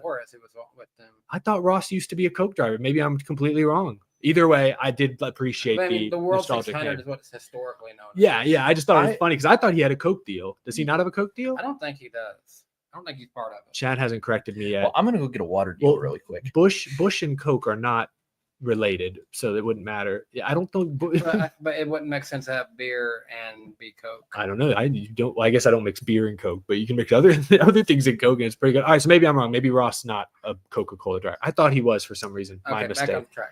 Sorry about that. Yeah, Coca-Cola in the car in the throwback race a couple years ago. Maybe that's what I'm thinking of. He had that Coca-Cola. Yeah, he had the Coca. I guess he never was officially a Coke driver. He just had a Coke sponsorship that one time. Bailey, thank you for the 5. Ross continues the Harvick legacy of carrying a team on his back, making Busch proud. That's a funny. And the closer. He closed in at the end. Where did he come from? Ross Chastain. Wow, that was great point. Ross Chastain is the new Kevin Harvick. Kevin Harvick-esque. Good stuff. Justin Drake has sent a couple very generous super chats. We do always appreciate the support. Justin said earlier, the difference in Fox and Amazon's broadcast we saw this weekend is insane. It's like Fox being the Sabres and Prime, the Panthers in the NHL, or Angel Reese's Chicago Sky to Caitlin Clark's Indiana Fever. Not even a contest. Prime is better. Is she the one that looks like Sid? Yeah.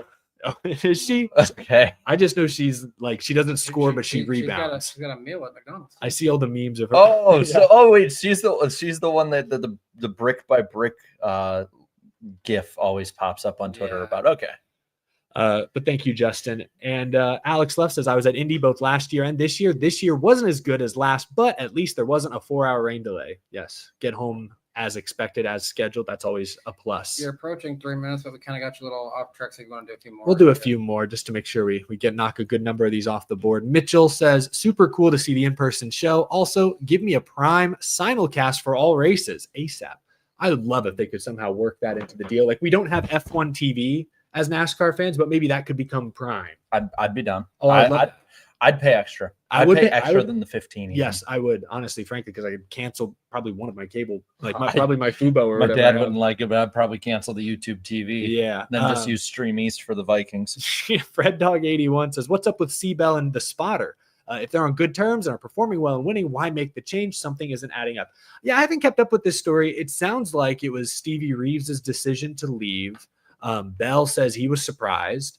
I don't know if it was a team disagreement or if it was a contract dispute or just maybe Reeves has other personal things. It doesn't sound like it was Bell wanting him to go. It sounded like it was the spotter's decision that was made separate of Bell. And then Bell was informed of the deal and was like, oh shoot. Okay, well, let's do something else. I mean, they won 3 races and so. And the All-Star race. Maybe that's it. He just wanted to go out on top. He won the All-Star race as a spotter, said, I'm out. It's like I've made a promise. If I ever win North Wilkesboro Speedway, I'm retiring right then and there. Honestly, maybe. We need to investigate this guy's diary. Maybe he has some like old secrets written in there that explain why North Wilkesboro was his final race. Either way. Gonna do like 2 more.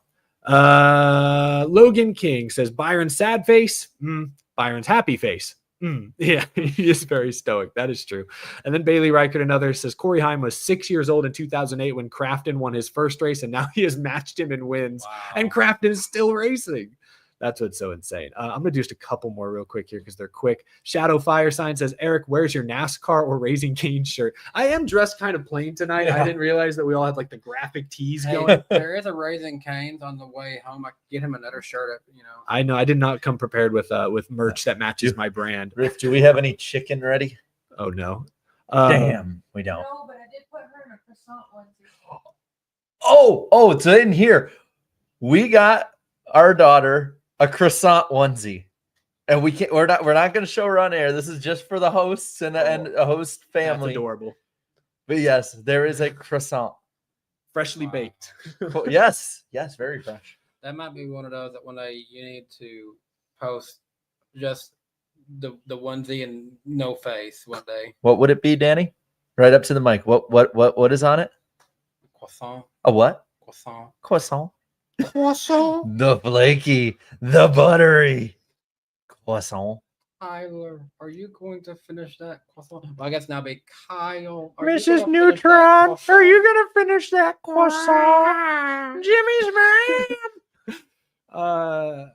There's like a total audience that's probably under the age of 20 that does not know what I'm talking The amount about. of early Dude. 2000s Nickelodeon references we've made tonight. Your child is going to have to watch Jimmy Neutron. one day. At least that episode. I think we can all agree on this super chat. Napa Racing fan said the Weenie 500 was the best race of the weekend. Honestly, I'm Hey. I'm surprised that was as good as it really was. My pick, Slaw Dog, won. I was bummed. Chili Dog had no chance. Yeah, Chili Dog let us down. Raise Hail, Praise Dale. This is the last one we'll read for now. Says, what Xfinity or truck team do you think has the most overall talent and potential? RCR, JRM, JGR, Haas, Tricon, etc. I would go in terms, if we're talking about, are we talking about moving people up? Probably JRM, but RCR has also got some good potential. RCR has two guys that I think could either currently or one day be good in Cup, Austin Hill and Jesse Love. The thing is, Austin Hill is kind of like just making a career in Xfinity so far, so I don't know what the future looks Well, like. yeah. The other question is, where does he go? Do they get that third charter for him? Because we'll talk about it in a bit, but Kyle Busch has signed another year. Austin Dillon's not going anywhere. I mean, there for a minute, like Richard Childers was bound and determined to buy another charter just to make Tyler Reddick stay. So That's right. Remember that was some wild he statements. was refusing to let him go. But Junior Motorsports with Zilich and Quapple is really great. I mean, they have Allgaier obviously he's a veteran, but he's really talented. Sammy Smith without the penalties and DQs and stuff would be really high up there too. He's going to get better. I think he's solid already. Yes, I'd probably go Junior Motorsports because they have like four guys that are all at least respectable. But that was the first super chat stage break. If you already sent another super chat in, we will get to those at the very end of the show. But we do really appreciate your support. I see it going, but we'll answer that one later. That one's going to be a fun and answer later in the show from GN NASCAR. No, I'm looking like. All right, well, that'll be a great way to wrap up the show from GN NASCAR fan. That'll kick off our final super chat stage break. In the meantime, folks, it was a little rainy on my drive over here from the airport. I don't know if it's still storming outside, but there's a chance of rain tomorrow. It's storming. Don't say that, Dave. Why would you say that? We have racing tomorrow. They're storming. It's like inside. saying the Q word in the ER. You just don't do it. I'm trying to transition to the lightning round. It's the lightning round on the NASCAR Weekly broadcast. Jarrett, Wait, say that again. broadcast. We got Boss Nass over here.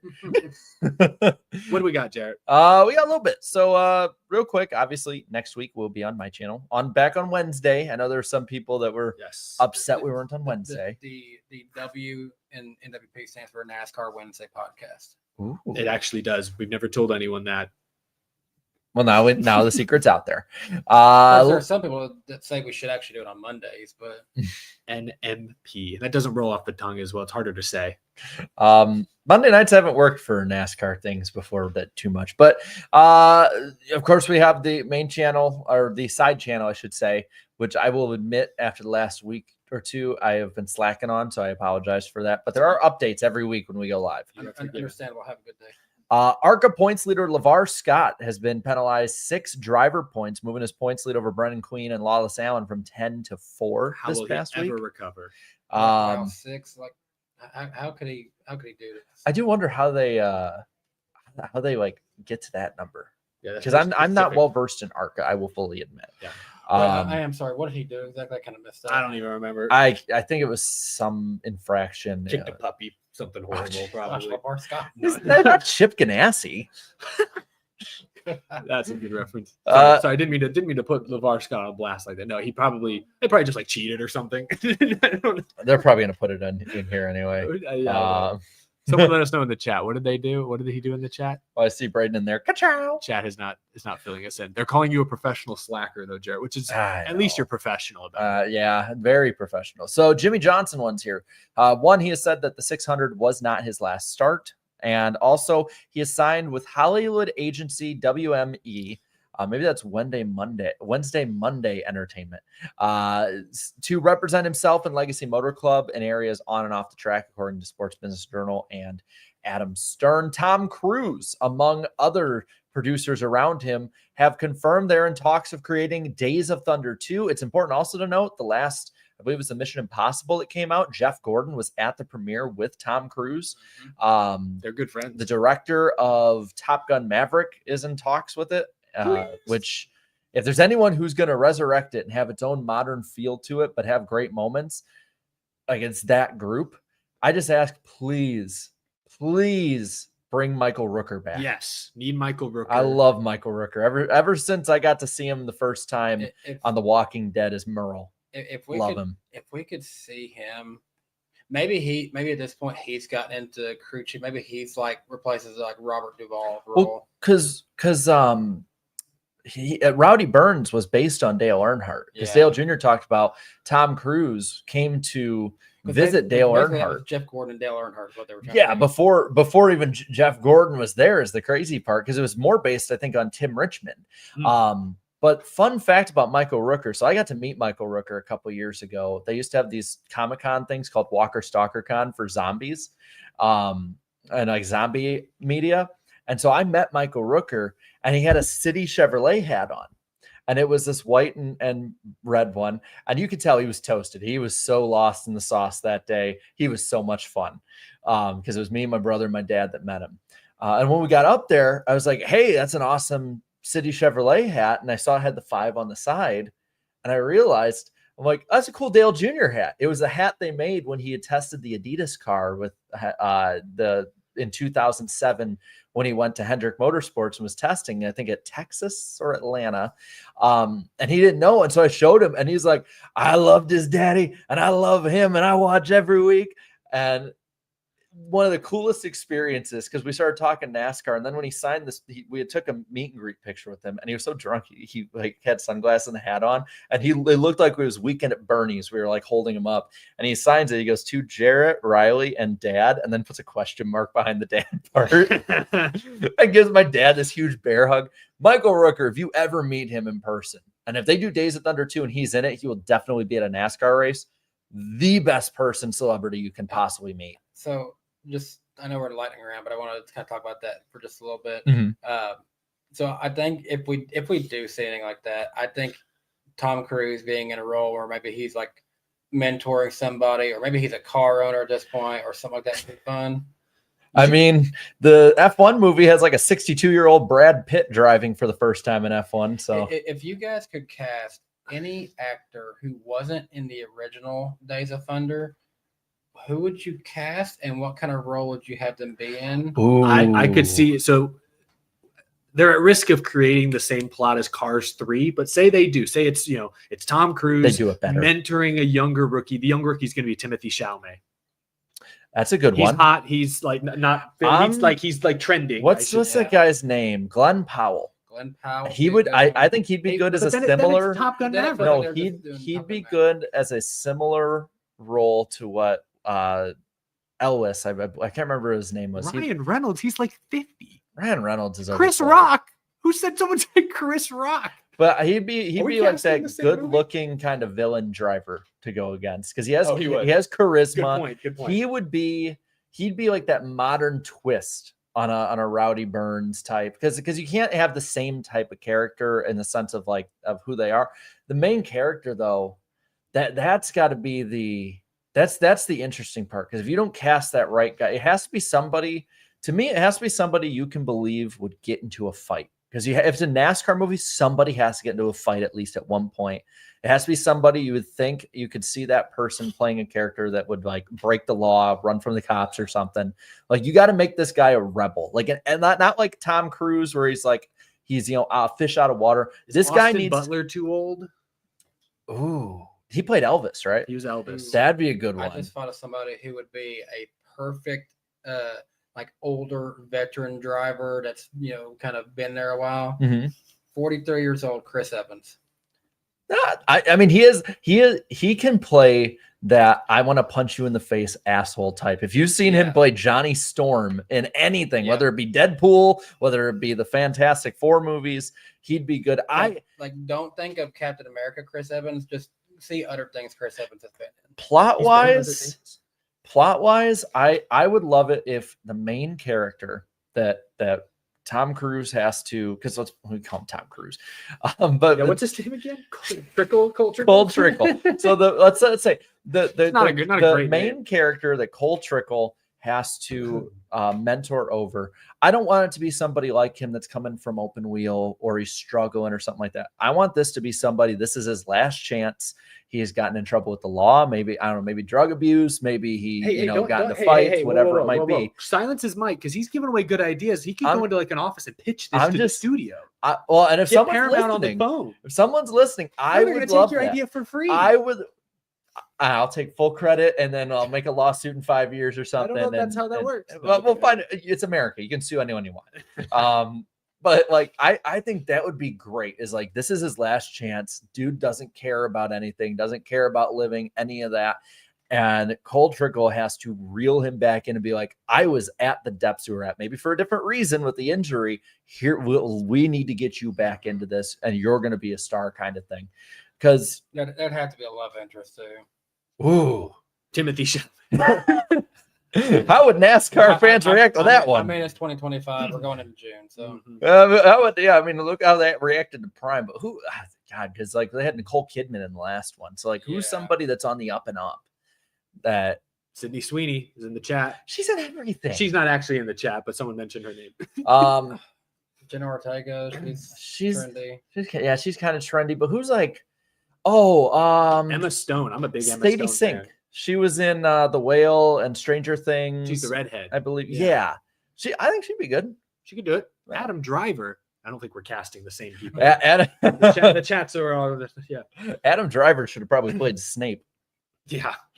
Ronald I'm Mary Poppins, y'all. That's my favorite Michael Rooker line. Let's just get Zendaya and Tom Holland. There you go. Oh God. What a lightning round. Spider-Man of Thunder. We still have more lightning rounds. So NASCAR will increase, it looks like, the field size for the Xfinity field at Mexico from 38 to 40 if that many cars show number of cars show up, which it sounds like they will. I think I heard somewhere 39 is what they're expecting. I have a feeling they don't want to send anyone home because they're going all the way to Mexico City. You don't want to send some. Well, and I saw people like well, look at the trek to Portland. Well, you don't have to go through customs to get to Portland. Yeah. But I think that would be, I think NASCAR, if it's 39, they're probably going to find somebody like, hey, Mike Harmon, nudge, get out of retirement and drive this race really quick. Yeah, that'll sell more tickets. Hey, man, the Harmonator coming to Mexico. Oh, imagine Mexican Arby's or Applebee's or whatever it is, him going to that. That'd be great. Let's get everyone to the best taco shop afterwards. I can't picture that. Except I can, but I feel like he'd be the type that would go to Taco Bell in Mexico City. How do you get an authentic taco in this bar? My gordita crunch. Let's get my Baja Mountain Dew with my cheesy burrito. Where are the Doritos? I'm going to look up that they even have Taco Bells in Mexico City. They probably do. It's like there's Taco Bell in like Japan, right? Don't they? Wait, is this Mexico City? What? Wait, no, it's Mexico, Missouri. Oh, what? There's a town in Missouri called Mexico. Hey, Rich brought up a great point. Someone in the chat said this. We're forgetting the person that could be cast in any of the role, Johnny Sin. While they're looking it up, Alex Palou also said that he's interested in competing in a NASCAR race, preferably a road course race. He said this on Happy Hour this past week. Would love to see that. Also, I don't know if you saw this, NASCAR is now going to weigh drivers multiple times through the season, according to Bob Pockrass. That way, because they used to do is weigh them at the start of the year, and then they give them like a 3% leeway either way. The infamous Cole Pern tweet. Y'all know what I'm talking about. Chat knows what I'm talking about. And then, of course, next week will be, again, I didn't change it in the itinerary, silly me, but it will be on my channel next week for NWP. And yeah, that does it for the lightning round. I finally had to Google it. No, there are no Taco Bell locations in Mexico City. Taco Bell has attempted to enter the Mexican market twice in 1992 and 2007, but each time it faced rejection and closed down. I mean, I guess good, frankly. Yeah, I mean, But I don't know, man. That Cantina Bowl is really damn good. They I- might be able to break through with that. I like me some Taco Bell, but I let's do. be honest. I do I too, remember a day when you could go Taco Bell like $5. You get like a gourmet meal, dude. basically. Up north in Illinois, it was awesome. Marissa and I, like, if we were hungry on a Saturday night, it's like 4 a.m. 24/7 Taco Bell. Especially, dude, and it was more often around the country pre-pandemic. Like that you this was it. This was like the Midwestern midnight trip. Is like you get up at, you'd be out with friends at like 2:00 in the morning. You go to Taco Bell, then you wander around a Walmart for a bunch, and maybe you stop at a Quick Trip on the way home. That's the most Midwestern thing I've ever heard. Yeah, it was great. Me and like one high school friend I had, we would probably go like once a week. Like we're usually on Friday night, we would go to Taco Bell, get a bunch of Taco Bell food for cheap back then. Back then, it was super cheap. And then we'd maybe go to Walmart or something like that. And that was about it. Well, we do have headlines too. Yeah, the lightning round finally concludes. The weather has cleared up. Let's talk just real quick. Chris Buescher, remember after Kansas got hit with a 60-point penalty for an issue with the front bumper cover, they appealed it, and the appeals panel found that they only broke one of the two rules NASCAR initially penalized them for, so they rescinded half of the points penalty. So That's fair. It sounds fair. Half the punishment. 60 points down to 30. That vaults Chris Buescher. I don't have the number written down. I think he's up to 16th, 17th. So on the grid, he's the first one out. That's what you need to know. Six out. He's the first driver out of the playoffs as they currently run, minus 6 points. So So that's he a would pretty. be in before this penalty right now. Yeah, if there was no Yes. penalty, he'd still be in. But 30 points, at least he's back to the At least he's bubble. got a chance now. Yes, he's got a much better chance now. So that's a small victory for them. They're already struggling enough with Brad as it is. By the way, Yeah. congrats, Danny. You broke back into the top 20 in the fantasy league. Oh, I see that one on the bottom of the screen. I Yeah. did We're not just- know that. Where am I? You're 17th. Yeah, Oh, there you go.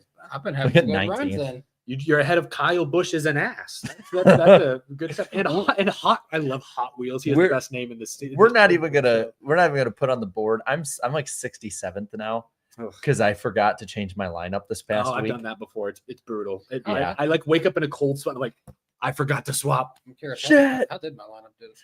Pretty good because you vaulted up a bunch. Blue Jimmy 48 fan is, by the way, Wow, kicking ass right that's now as not leader. surprising. But as for the Buescher side of it, like that's huge because now you've moved from, because he did not have the greatest position. I believe he was 36 out after this race, about 2/3 of a race worth of points out. Yeah. Um, But the more important thing is he had like 7 or 8 people between him and the Yes. cut line. A lot of guys you have to now beat. now it's not must win. Like I think you're gonna have to move up. I don't think that Ryan Preece is gonna be the end all be all of who makes it as the cut line. But you can make those spots up. There's guys that are really struggling and falling back. Bubba Wallace is falling back Yeah, a bunch. he's- Stenhouse you can probably outrun, even though he's had a pretty good year. I still think Buescher can outrun Ricky Stenhouse. Ryan Preece could cement himself a little bit better this week. And of course, we know how many truck races he's won here at National Super Speedway. Yeah.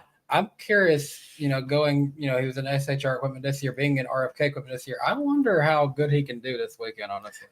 I think at least a top 10 should be expected. Danny's Yeah. teasing his picks for the end of the show. He's dropping little Ooh. hints. I've noticed. That's a hint. He's dropped some crumbs along That's the a way. hint. Hope you're listening close at home. Random chat. driver segment. I'm gonna have to be like this the entire time. Oh, like Mike McCarthy on the I'm gonna- sideline. And well, I don't know. He didn't do that well this year. Well, didn't he always have the big Denny's menu? I guess other coaches probably. Denny's But menu. I picture Mike McCarthy, Packers, Cowboys. He's got like a freaking Olive Garden menu blocking his Yeah. face. Anyway, Olive Um, Garden's a hint. does anyone has there been an Olive Garden? I think paint there's scheme? an Olive Garden. I'm going to look it up. All right. Well, while he's doing that, see if there are any Olive Gardens in Mexico. Other bit of news, Mike Ford talked about it, as did Elton Sawyer. So 2 of NASCAR's head communication guys have mentioned this week that the Cup Series seriously could add almost 100 additional horsepower by the end of this year. Not next year. No, we could be up to 750 horsepower at short tracks by the end of the 2025 season. Martinsville, Phoenix, end of the year, we could have a different rules package completely. That seems So surprising, one, to hear NASCAR suddenly like willingly embrace an increase in horsepower, but also encouraging that they're seemingly willing to work that quickly. that's the thing I'm wondering is like, is it going to be when they said they're going to do it by the end of the year? Is that they're going to test it by the end of the year or fully implement it? They weren't even that specific. They just said So- it could be implemented by the end of this year. What it reminds me of is 2015 at Michigan that year and at Indianapolis. they tested a higher horsepower, very high drag, wanting to have drafting package at Michigan and Indianapolis. Yeah. The races were terrible. They were not very good. Didn't Matt Kenseth win one of those? He won the 2015 Michigan? He won Michigan one of those years. Chad will let me know. That's what this reminds me of. So if there's tracks that I think that they could do this at, it would be Richmond, Iowa, and maybe Watkins Glen. They're all before the playoffs, so you wouldn't be affecting it. Because if they wanted to go really aggressive, maybe they do the entire first round, Darlington, Gateway, and Bristol. But I just don't think that they would want to change the game that much with the playoffs the way they are, unless they're finally like, let's screw it. We're just going to throw everything to the wall at it this year since it's the last year with the system. That would be my guess. If they do it full on the rest of the year, like they're like, hey, from Richmond on, we're doing 750 everywhere outside the super speedways. I'm like, Well, hot diggity dog, you got me. Mike Ford only mentioned short tracks, Okay. which so we're not going to see it at intermediates this year. They're not So like gonna kind of like touch that. 2021 then. Yeah, it'll be like when you had 550. Well, we have more than 550 now, but you had less at the intermediates, more at the short tracks. He didn't mention road courses, but I would hope road courses would also I feel get like an you'd uptick. have to take those in. I guess they don't have to do anything, But but I the would hope they setups are would. so similar, like at least with what they've done throughout history with them. Are the spoiler sizes and do they use the same short track Well, diffuser on the I road guess courses? to be fair, doesn't Bristol use the intermediate It package? does. Yeah, which is kind of silly, but it does. Yes. Yeah, I don't know. I don't know the spoiler diffuser combo at road courses compared to most short tracks. And yes, it is confusing because Bristol uses the intermediate rules pack. Anyway, but it sounds like short tracks is at least where they'd start. And I mean, better late than never. Yeah. Do you have the update on the Olive Garden I do question? have answers for you. Because Riss sent me a text too about other stuff with I'm American glad we brands. finally have a producer on this show. This is very helpful. There are 3 Olive Garden locations in Mexico City. And somebody has had Olive Garden in NASCAR before, Dave Marcus. Oh, that's a good looking car. What the Damn. heck? Hold on. Send me that over email really quick. And we'll try to put it up on the And- screen. Send Yeah, me and a I'll pop- fax in 2 to 3 business days. So I can So access it. Riss sent me, according to Google, the most popular American chain restaurant in Mexico is Burger King. Oh, sorry, Mexico. Yeah, Yeah, that's you- on us. You have my condolences. We could have sent you something better. We could have sent you, I don't know, Raising Cane's. speak for yourself.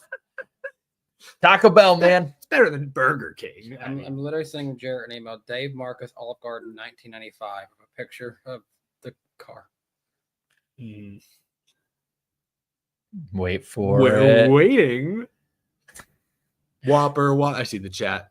Burger King is meant. Don't Whopper. hate on Burger King. Oh, okay. Whopper. Isn't Burger King British? If it is, my whole life has been It's been changed. weird. It's sending like a link, so we'll see if this works. All right. Like Well, checking my. while you guys are doing that, I'm going to move us on to whatever the next topic is. Oh, there we go. You got the image. Okay. All right. Never mind. I'll let you put it on the screen. Let me. I guess save it first, Wendy's is better. I agree. and then I think I First can get time watcher, Austin. Welcome to the stream, And Austin. welcome, Austin. I hope you know There what we you signed up are. for. Oh, well, there it is. We're. Hey. I think we're gonna end up probably still being pretty small on this end unless we. You- There's Eric watching it. Olive Garden. The breadsticks. They're never ending.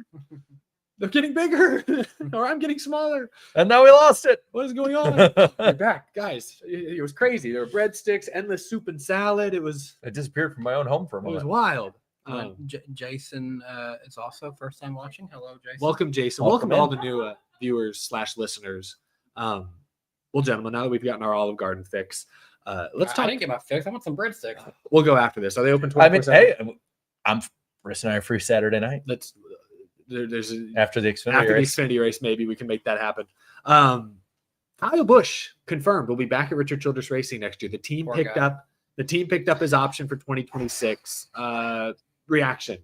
There was nowhere better to go. Yeah, that's what Yeah. I think. Like this was. I think Kyle, for to his credit, this year has really put the effort in, has said all the right things to the media. I think he's really trying to embrace what he has at Richard Childress Racing. They've had some decent runs. I think they have a little more speed than they did to start last year, but they're not super competitive. But I think he understands that there's just, Gibbs, Hendrick, Penske, they're good for next year and beyond in some cases. So it's like, where are you going to go that's not a And- lateral move And at this point? And if he if he goes through with this, this one, and if he decides, hey, I'm not winning anymore, this isn't fun.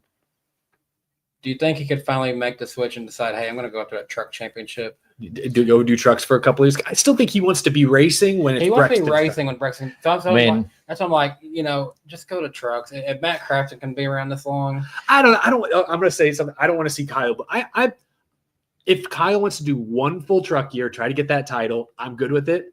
But I don't want to see Kyle Busch just spend 4 years in trucks. I don't know. That's lame to me. He's gonna be 41 next year, and we've seen guys in their 40s do pretty decent before. But at the same time, we've also seen the 40s is where the cliff starts to hit. Yeah, Eventually you're gonna reach that. We saw so many of these drivers in the past. How many more bites at the apple do you have if you get even into a good ride? There's a trending video I see a few times on Twitter where it's like, I used to rule the world, and then all these old drivers. Yeah, Justin Champagne, I think, put that one up. A few people have put it up, but it's like you see Dale Jarrett, you see Kyle Busch now, even, and he's in that now at this point. Jeff Gordon in the nationwide color 7 for Dale Jr. So I thought for a second you were gonna, when you said you remember or whatever, I thought you were gonna talk about that one of all the animals. I lost my size, my fear factor. The T-Rex telling the chicken, remember who you are. And you see her. Sorry, off the rails. Kyle Busch, though, the other thing I took away from this is this was not a new deal. This was basically RCR saying, hey, we have the option to extend you for 1 year. We're going to take it whether you want it or not. Yep. This was not both sides coming to an agreement saying, hey, let's sign up for 4 more years. This is very much a short-term deal. But that's exactly what an option is. If they've got the option, they have the right to retain you. But this is the consequence of 2022. Granted, they almost had a sponsorship, but it fell through. But this is a consequence of these older drivers getting priced out at the end of their careers. Yeah, I mean, if Kyle Busch is at the same price that Chase Briscoe is at, he's still at Gibbs. Yep. Yeah, he's still driving the 18 machine. I think that's true. Bass Pro Shops would have definitely paid for Kyle Busch. Yeah, Interstate Batteries, Toyota. He would have had a million different sponsors, but he'd still be there. I think so too. And think you're right. I think that when you see those interviews 10, 15 years from now, like they have with these Hall of Famers and other drivers, they're talking about their biggest regret. I think this will be the biggest regret in Kyle Busch's career. And I kind of like this idea from Napa Racing Fan 927. 2027 RCR Cup lineup of Austin Hill and Jesse Love, Dillon and Busch retire. Busch because of age, Dillon because of just needing the second management. Austin Dillon has been in that car now for what, 13 years? Gosh, long time. 2013 or 14? I think was 14 was the was first his rookie years. Yeah. So maybe it was 12 years or so. But I mean, he'll be in it next year, 13.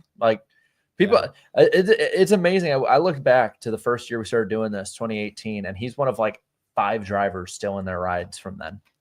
Yeah. Well, Kyle Busch, it's just a 1-year extension, essentially. Unlike William Byron, who got a 4-year extension from Hendrick.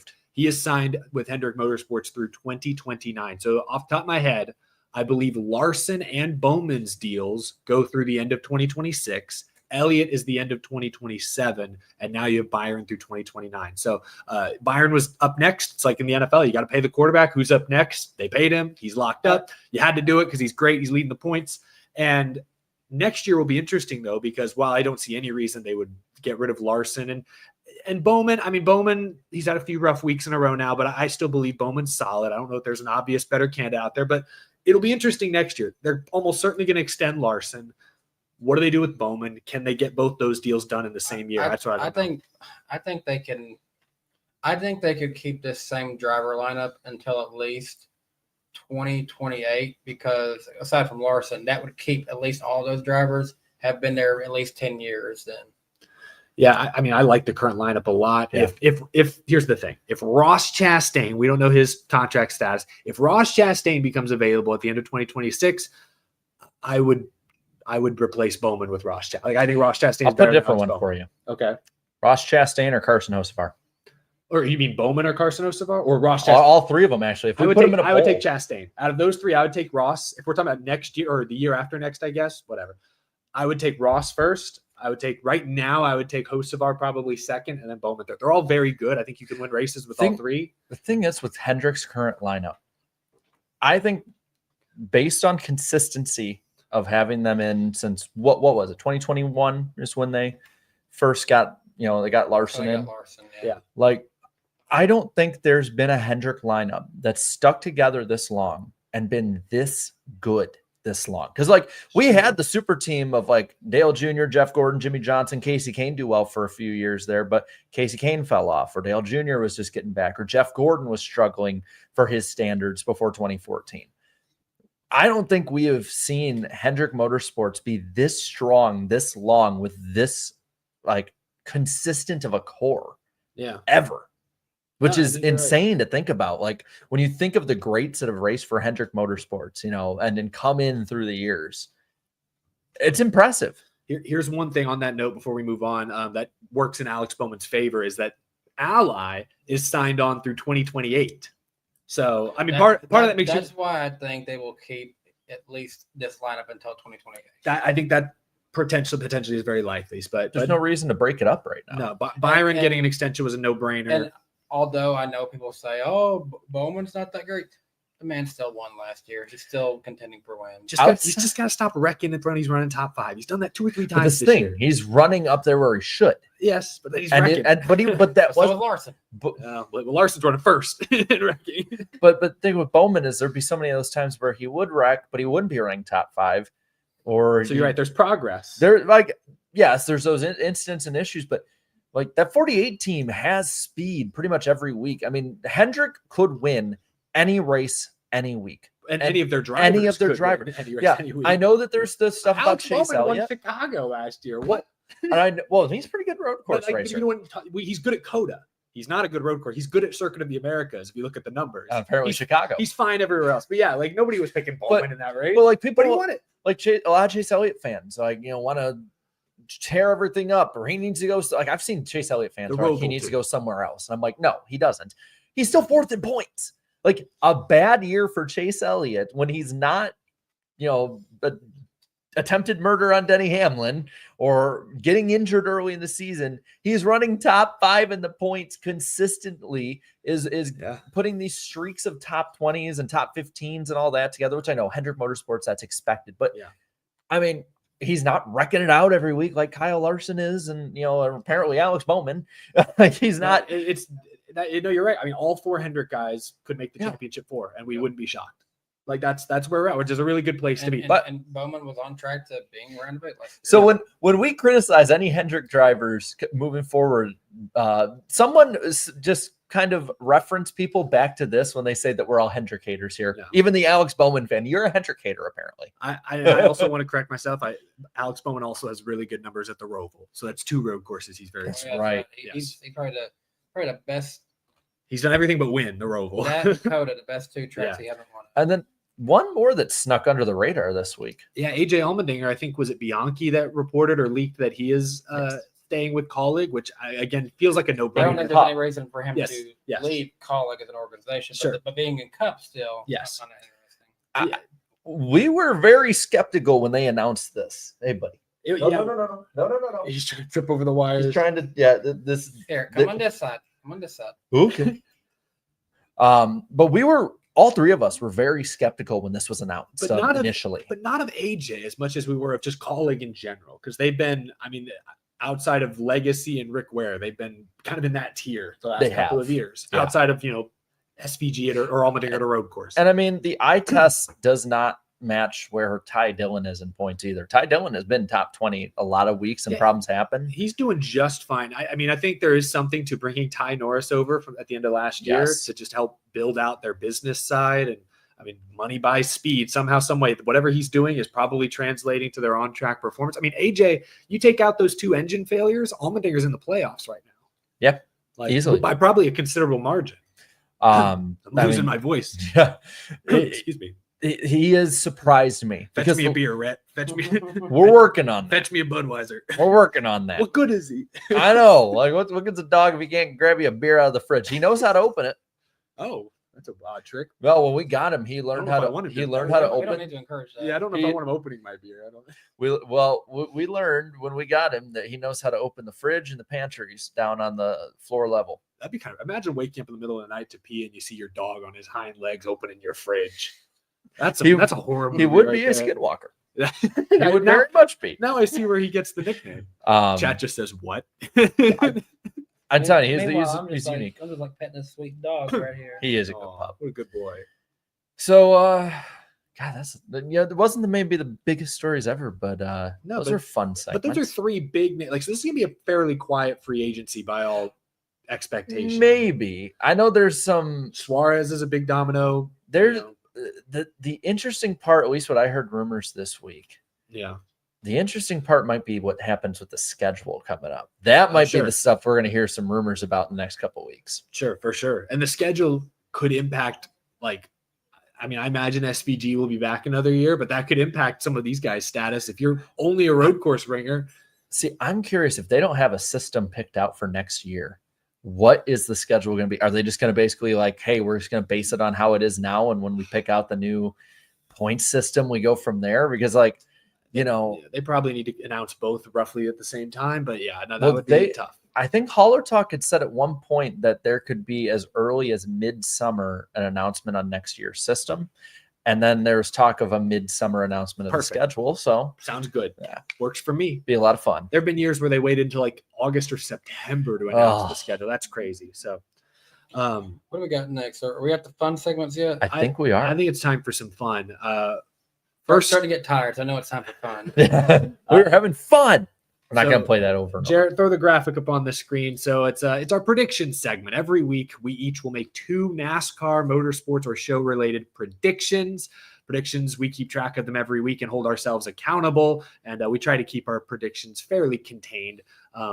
Jarrett, we'll start off with we'll hold each other accountable first. Are you up first? I'm up first, and it's rough. Uh-oh. It's a lot of red. I said last year, not the 509, the 500. I was predicting green, white checkers in IndyCar. The Indy 500 and 600 for Coke 600 would not be impacted or delayed by rain. One of them was. Bam. Kyle Busch would drive a Spire affiliated car in 2026. Not going to happen. And that Larson would score top 5s in both races. I made 2 of the first and third one last year.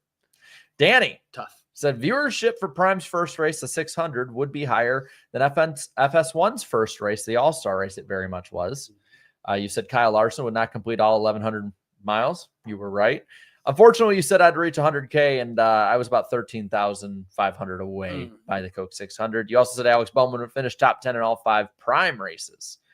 He let me down right off the bat. Hey, at least it was easy out. It's a Band-Aid. Rip it off now. Eric said the Indy 500 this year would have a commercial break over green flag racing. They didn't used to have that. Fox didn't disappoint. Yep. You said Kyle Busch would not race for RCR next year. Oh, when did I say that? Last year. Oh, well, I tried to have foresight. This is what I get. You said you both were kind of leaning into that. Yeah. So. Yeah.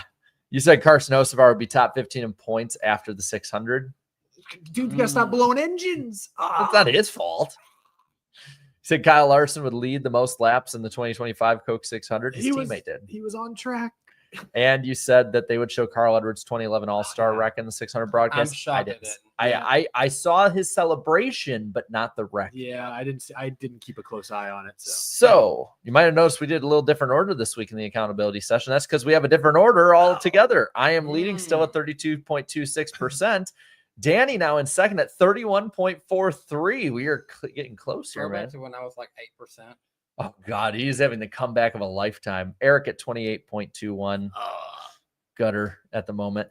And then all time, Danny is up to second. So I'm at 39.84 all time. Danny at 31.03. Eric at 30.82. I'm starting to get where I'm decent on all of our segments again. Let's go. All right. I'm going to start us off here. I heard a rumor this week, and I won't make a prediction off of it, that Kevin Harvick's Kern County Speedway will be on the truck schedule either next year or 2027. I'm going to make it now because put it in ink. According to a few sources I have, they have ordered soft walls, and NASCAR is really pushing to stay kind of in that area. I'm going to make that prediction now. I think that they're going to pull through on it. Danny, you have to go second. I do have to go second. This is the burden you must bear. Both of these are going to be for truck schedule, by the way, I should say truck schedule. Yeah. With his book out, he kind of looks like a minister, like he's about to deliver a sermon. In Matthew 5. No, Bowman 4883. Okay. Ross Chastain will get a top 5 in both races at Nashville this weekend. He's in the Xfinity Series as well. Yes. I don't think he's in Truck Series. I don't believe he is either. I don't think he But is. that's a good prediction. Okay. He's in the 9 for JRM this weekend. Ooh, that's a good car. I'm gonna go ahead and make. I had one. Well, we'll see. Maybe I'll burn this one later. But I'm gonna make 2 Nashville predictions. I think that's more relevant for the time being. I really like the speed Joe Gibbs Racing showed this last weekend with a couple of their cars. They were really fast at Nashville last year. Bell led the most laps, so I think a Joe Gibbs Racing car will lead the most laps this weekend in the Cup race. Okay. All right. I was going to do one about next year's 600 viewership. I'm not going to do it. I'm not even going to do the one I was going to do about the double. He comes here like 5 of these things. Doesn't he? I come He with a forgets bunch. he only has 2 hosts. I get a bunch of them just in Co-hosts. case, so I don't ever run into the fact of someone using mine and no Sometimes I backup. write 3, but not So- that's about the most. Yeah. There is a lot of talk about Cincinnati with NASCAR, a possible Cincinnati street race. It's Joe one of Burr. the cities on there. There's the Cincinnati Reds playing, I believe, at Bristol coming Yes. up. So I'm going to make the prediction that either this year, for the rest of the year, or next, Joe Burrow will be at a Cup race. I'm going to make it now. We had Burr. Lamar Jackson. Watch, we're going to see him later this weekend. We had Lamar Jackson at a race. He was at the 600 last year, I believe. Cam Ward comes to the race this weekend. Cam Ward needs to come to the race. Hey, so I do got to ask, chat, are those 2 predictions layups? I don't think the Joe No. Burrow one's a layup. I don't know about the Kern one either, because it's still a rumor for now. Salute. All right. At least one practice or qualifying session for mini series at Nashville this weekend will be rained out. What a Oh, bummer. That's a downer of a prediction. All right. But I've been looking forecast and I'll end on a positive note. AJ Allmendinger going to finish top 10 again this weekend. ooh, I like it. that. all righty. That's All right, good. right, I'm hosting. I got to transition us to the next segment. What do we got? What's next? We're still having fun. We're still having fun. We're You're the still one who's having been having fun. fun the last couple weeks, stumping us in random driver of the week. Which means y'all got to get rid of that chat there. Oh, yeah. I can see if you're cheating too. We aren't cheating. If you ain't It's cheating, a hint. you ain't trying. All right, chat has been minimized. All right. Not on our screen, not in our Don't- hearts. Rhett is here to give me hints, guys. Whisper in my ear, Rhett. You know this guy. What's he saying? And don't look at me either. I'm gonna have to. All right. I'm going to do map. this. The map. The map. Okay, so random driver of the week. I'm gonna have to keep it like this so that these 2 don't see it. I don't even have a pen. I can't write down numbers for once. We're so screwed, dude. Go easy on us this week, Jarrett. So all time, Danny leads Eric still 22-21 because I stumped these 2 for 2 weeks in a row. Jody Crazy. Ridley last week, Tiny Lund the week I before. still barely know who Jody Ridley is. I never heard of Jody Ridley. I'd heard the name maybe That's once. insane to me. Eric in the last 5 has 2, Jimmy Means and Sheldon Creed. gosh. Gosh. Sorry, I forgot I have long legs. I just kicked the whole table. And Danny, you got Regan Smith. Are we ready? Chat, are you ready? And I'm gonna hide the chat too because I don't want these guys. Yeah, let me look at your phone. Yeah. This random driver grew up in Alabama. Alabama. Slamabama. I don't. I'm like sitting there like it's like a head coach in football, just like it. Meeting at the pitcher's Roll mound. Tide. That's all I think This about random driver was a driver consultant for Steve Kinzer. Ooh. This random driver is the son-in-law of Donnie Allison. I was gonna say it's gotta be some Allison connection here. I'm not familiar with their family tree to this extent. Yeah, I don't know who married who. Yeah. This random driver drove in Bobby Allison's 12 team in 1992, but was fired by the end of the season.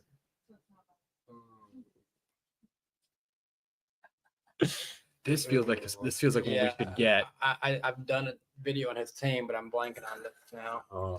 This random driver drove for Junior Johnson in 1993. By the way, we have 21 clues and we are 5 in. So We have how many clues? 21, 9 plus 10. And I need to make sure I have the sounders ready to go. Correct or wrong. You guys will be spoiled on that one at least. This random driver also raced for the likes of Rod Osterland, Bill Davis, and Rick Hendrick in Cup. Oh, Rick Hendrick. like put this down here so I can keep looking. I don't know where I'm It's like. like the who's who, man. Yeah, I'm trying to think of the early Hendrick days. Yeah. This random driver was the driver coach for Tom Cruise in Days of Thunder. I'm just gonna throw out a guess. Jeff Bodine. Jeff That was Bodine. gonna be my guess. Bodine. Well, Is that right? nope. Oh, okay, that's wrong. We Okay. don't know because we can't hear. Yeah, I so- couldn't hear. I couldn't I hear mean, the sound effect. hold on. I can turn it up on these. No, don't worry about it. When I think of like early like '90s like Hendrick, I think of maybe him. Oh, so- yeah. And then when I thought he was affiliated with the And I Days of could, I Thunder. could see him doing. Yeah, I that. thought he was for some reason. So that was gonna be my guess too. All right, so that's one off the board for Danny. I'm like, this is the weirdest, Hey, most hey, awkward usually, way. Usually I don't answer that fast, so I was like, I gotta try it. All right. This random driver was technically a stunt driver in Days of Thunder. Oh, I chose this driver weeks ago before any of the Days of Thunder Quit news. moving. I'm sorry. I'm just I'm getting restless here because I know this. I'm like, dang, I thought Bodine seemed like him. This random driver started the Daytona 500 and Spring Darlington race in a Days of Thunder stunt car. Very integral in Days of Thunder being made. Yeah. Also, he claimed that Tom Cruise would have been a great NASCAR driver if he elected to keep driving. Who is this? I love the chat's reaction. I'm like looking down at it back and forth, back and forth. I'm having a good old The time. bright lights are too much.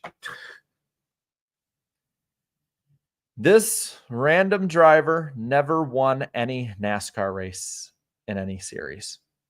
Oh wow. I drove for Allison, Osterland, Hendrick, Junior Johnson. Junior Johnson. Yep. What a bust. So Did no Danny wins make cup. a video on this guy? He should have if he didn't. This random driver's best cup finish was second twice. And best points finishing cup was 16th in 1991. Oh, man.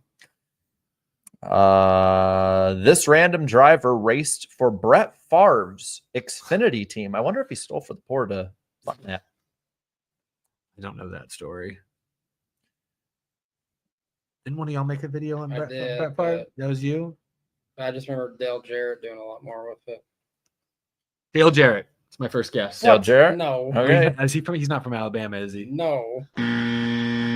All three of my. We're down to like the last two clues, right? I mean, We're at clue 16 of 21. we don't have many left, Danny. We don't Okay. got many left.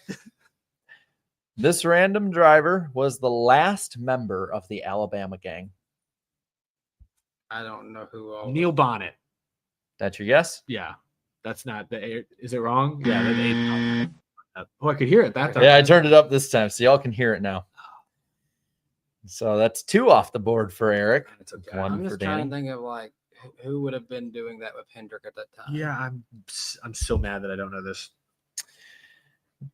Josh Berry ran a throwback to this random driver in 2023. Oh gosh, I don't remember.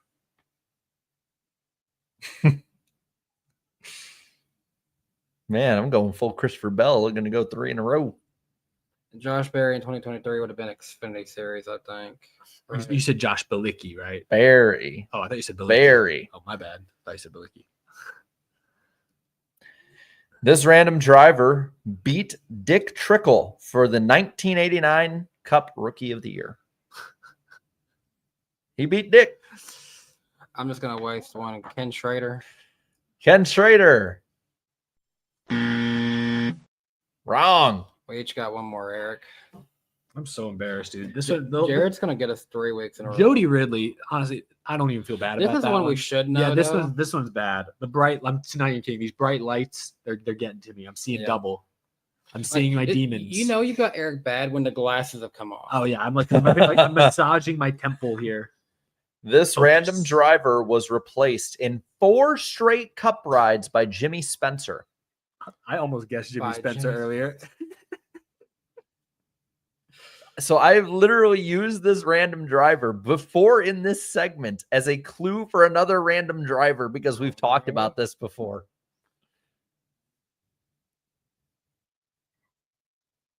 I'm like watching the replay and just seeing everyone go down, down, head down. Man, I should know this. We got numbers. Okay, this might. Oh, I don't know because I go for it. What do we got? 05, 7, 8, 9, 11, 18, 23, 26, 27, 28, 33, 37, 38, 41, 51, 55, 57, 61, 68, 75, 76, 77, 78, 88, 90, 91, 92, 96, and 97.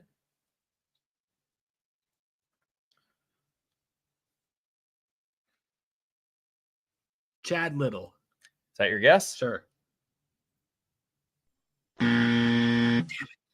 All right, Eric is done. You're out. Was that the last clue? No, there's one more, but I can show you who it is. No, I want to reveal it. Come on, No, reveal it. All right, Danny. This random driver ran for these OEMs: Chevrolet, Ford, Dodge, Pontiac, Oldsmobile, and Buick. That makes sense. Oh, yes. You got one guess left. You said that he drove number 55, Yes, sir. and I'm thinking of a car. I just cannot remember who the driver was. I remember it clear as day. I'm thinking of like that 55 Square D car, but I don't know if that's the one that it is or not. By the way, I saw maybe it's a don't peak remember up, the but driver. we're peaking in viewership right now. By the way, They This is always know awful. when to tune in. This is my worst nightmare.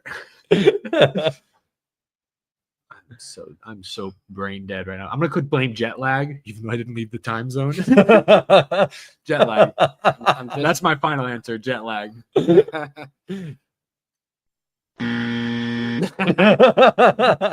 um, Come on, man. gosh, who is this guy? He drove the Square D car. What is his name?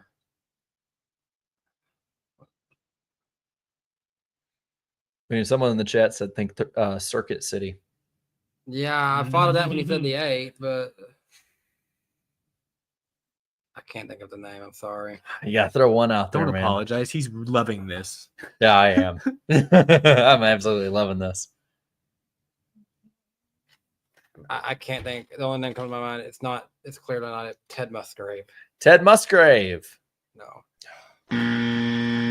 All right. If you tell me the name, I'm going to instantly know who it is. So I'm gonna put this I'm ending in the stream the moment you because tell us this. Jarrett won, which means looking here. And this is when we should. That means I have tied guests all time, Oh my 3 in a gosh. row. Good for you. All right. We have been crap here lately. Yeah, I don't know what's going on. I don't know what just happened tonight. Hutch Strickland. Oh my. Oh. Yeah, should have known that one.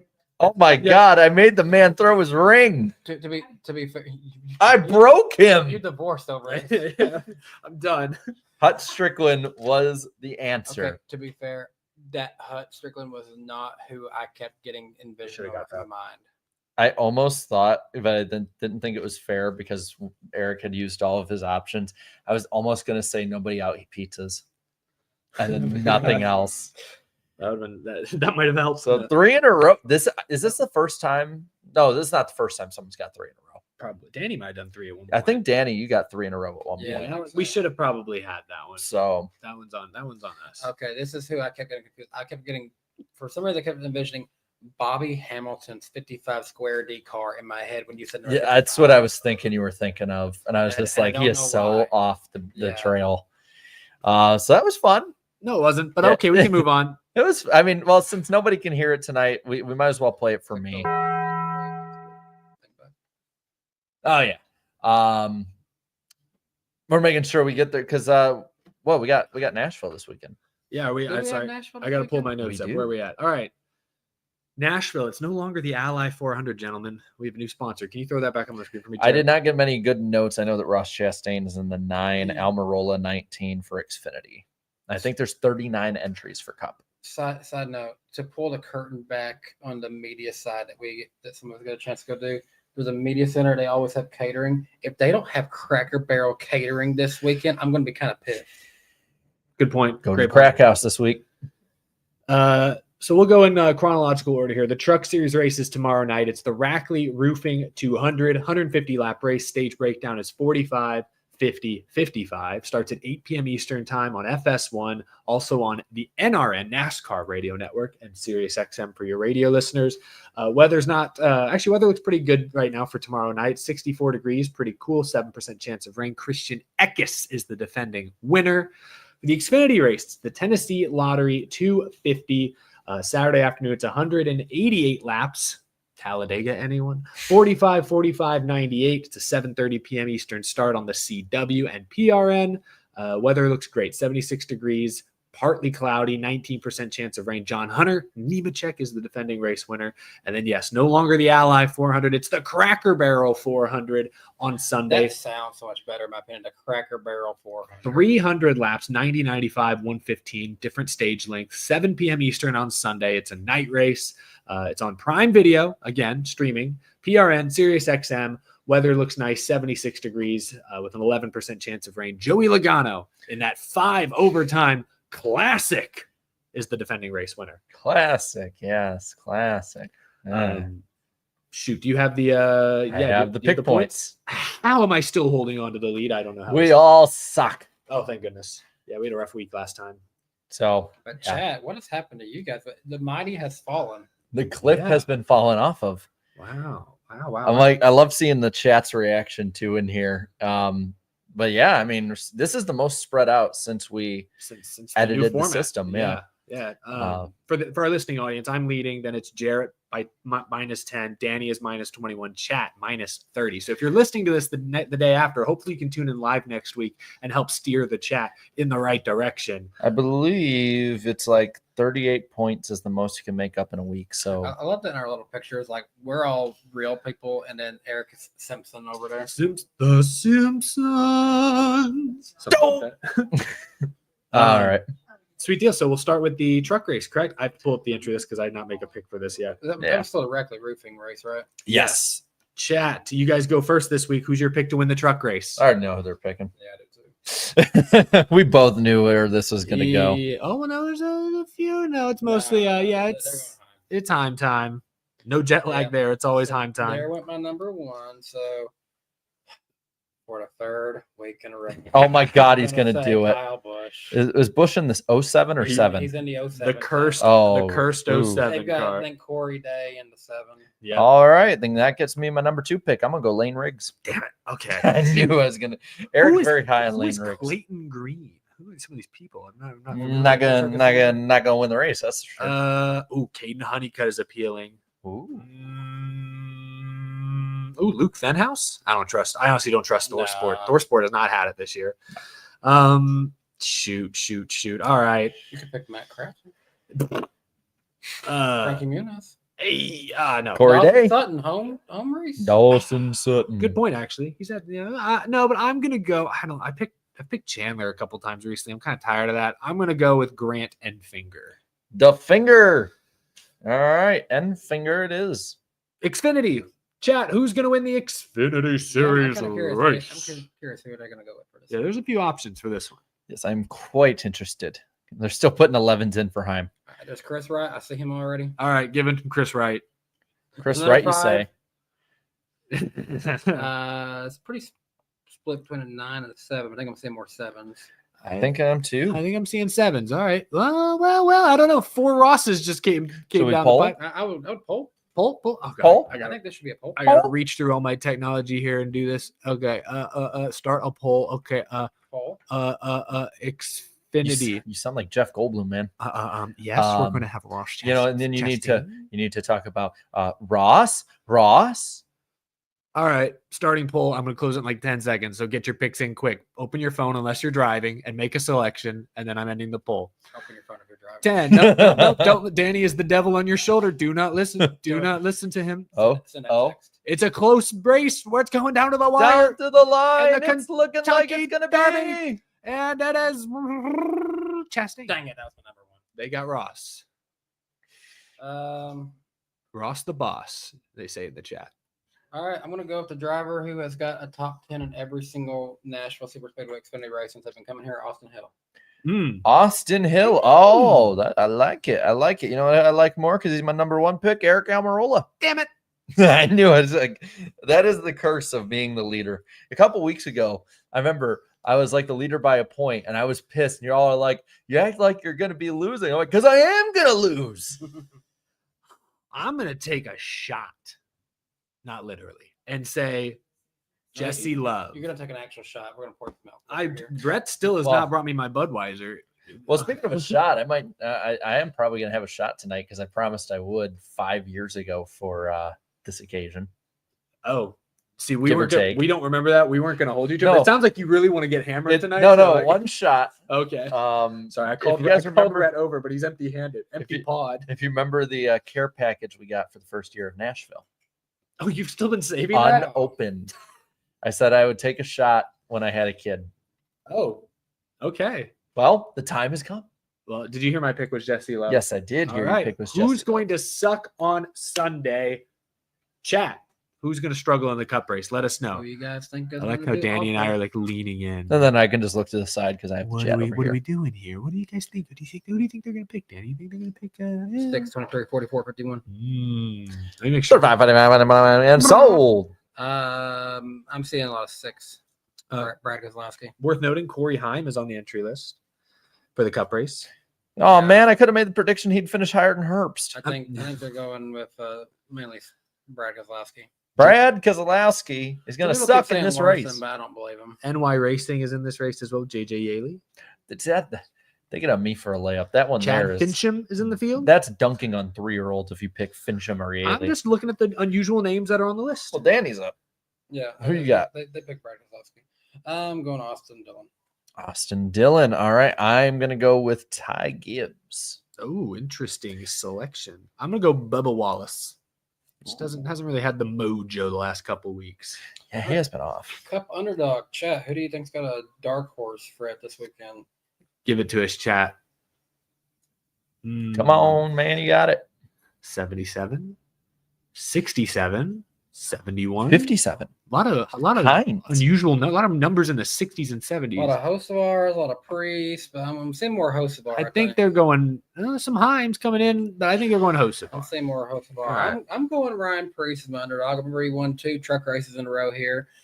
Yes, I don't think he did the greatest in SHR equipment, but in RFK equipment, I think he could maybe get a top 15, top 10 run. He did squeak into the top 5 last year in all those overtimes. So Oh, he did. I really like that Priest pick for sure. I'm going to See, stick. I forget that he got that top 5 because he just wasn't there most of the race. Yeah.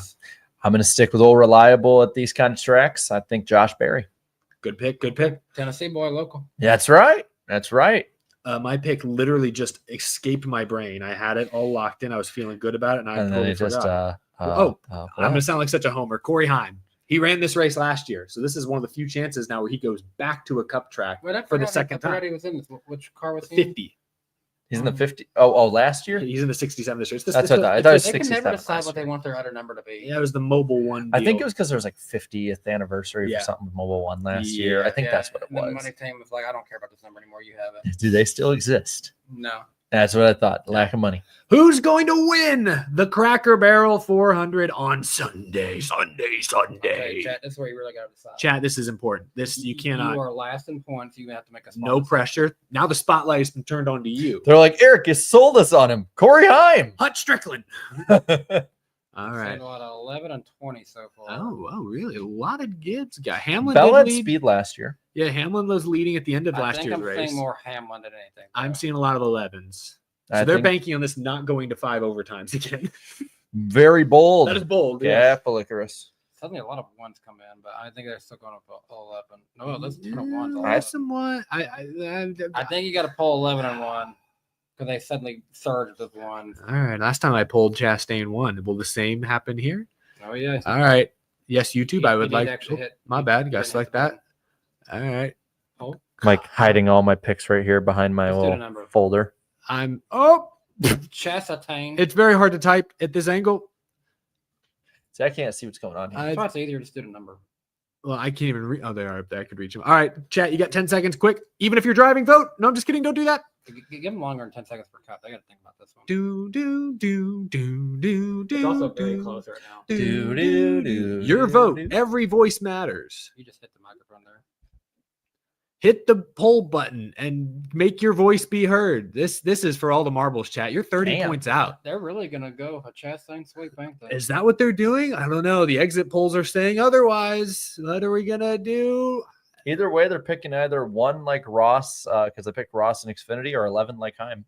That's true. You guys got a lot of ones in your picks this week. It's not going to get you first place, though. I think All they're right. doing it. 5, 4, 3, 2, 1. Ending the poll. You guys are going with, oh my gosh, by the slimmest of margins. The math doesn't even add up, but it's giving you They're Ross going Chastain. with Ross Chastain, not only winning back-to-back Cup races, but winning consistently 3 races in a row. That's bold, chat. Very bold. Very. Eh?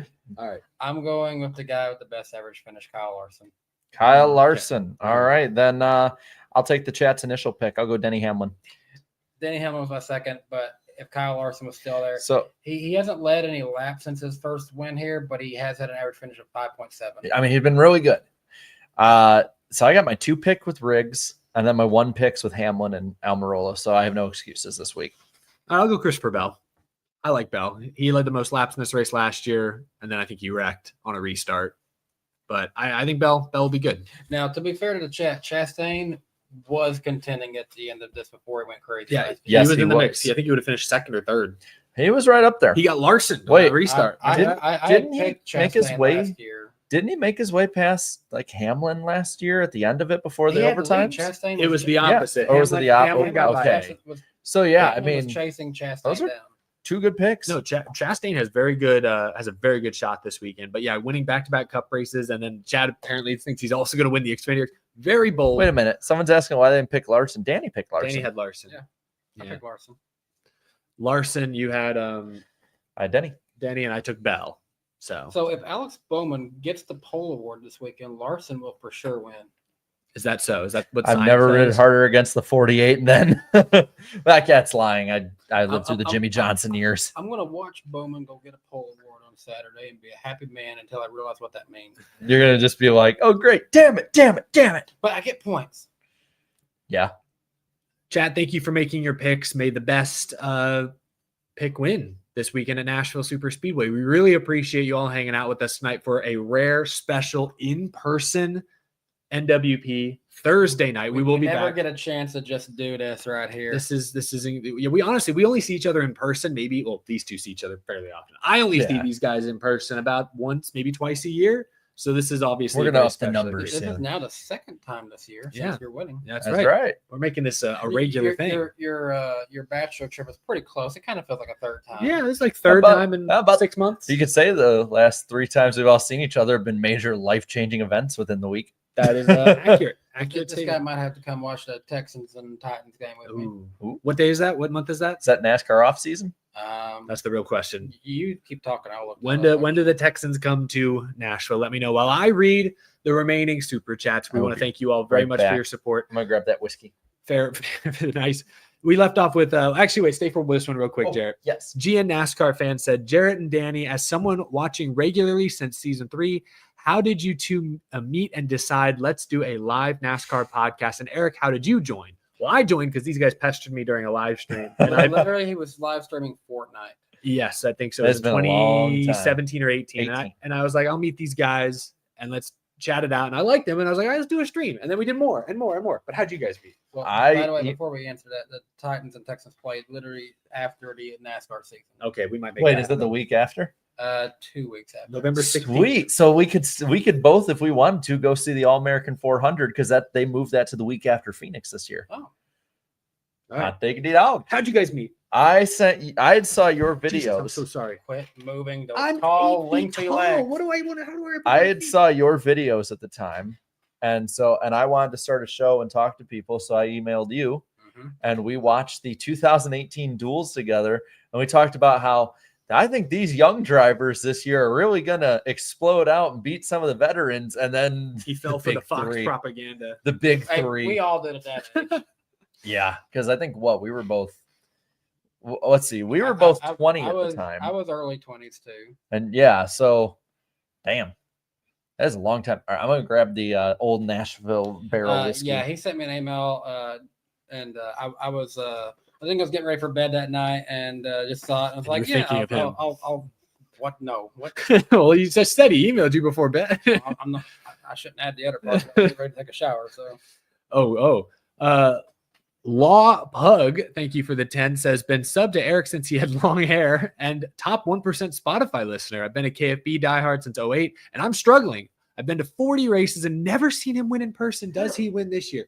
Wow. Yeah, that is. I have seen Kyle Busch win way more than I needed to. I wish I could trade you. Yeah, I mean, he won some of those fall Texas races I used to go, or spring and fall. Anyway, yeah, that's shocking, man. That's terrible luck. I do feel bad. I never saw my favorite driver win a NASCAR race in person, so I understand a little how you feel. But I mean, RCR is a little quicker than they were this time last year, and it's only a 1-year extension. He could end up in a better place. You never know. But I think most casual fans, like fans without a favorite driver, are all pulling for Kyle Busch to win another race. Yeah. Beast of Metal, 1989, always good to see you, says, I agree that Prime overall was a massive breath of fresh air with one huge exception. To quote Brock Beard, Adam Alexander is the 23-lap scuffed tire of commentators. He can't give needed context. He can only react to the moment.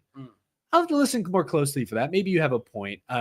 I just know he does a really good job of leading and prompting the analysts, and also when they needed, giving them room to express themselves, which with Dale and Letarte in the booth, they like to talk. That's an important skill in its own. This next one gives a lot of it's a lengthy one. Yeah, we have a really long super chat here from John Z. It's just a thumbs up emoji. Must be a Kyle Larson fan. Hunter Nixon Fishing with the 10 says, I've been a Larson fan since his Ganassi days. I think what people can't stand about a lot of Larson fans is that they're just like a lot of Alabama fans, straight up bandwagon. That's kind of what I was saying earlier. Oh, I haven't heard that. Just ride the wave of momentum and act like a jerk when you can. Was that water or was that? That was water. That was not whiskey. Pre-gaming with water. No, hey, but I do have the whiskey. You keep that shot yourself. I've tried that. That's too strong for me.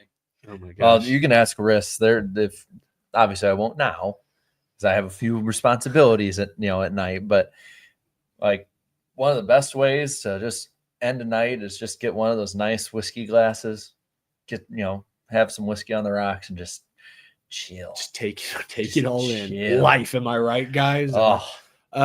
Bake the Snake. Who wants to wager that someone will clip Eric swearing to use in the future? The Michael Strahan bit, it did me in. I'm sorry. I snapped. I'm sorry. It was so stupid. That's the end of Eric's career. Calypso. Careful, NWP. I'm the Fox CEO, and I'm in the chat. I hope Fox watches our rant, frankly.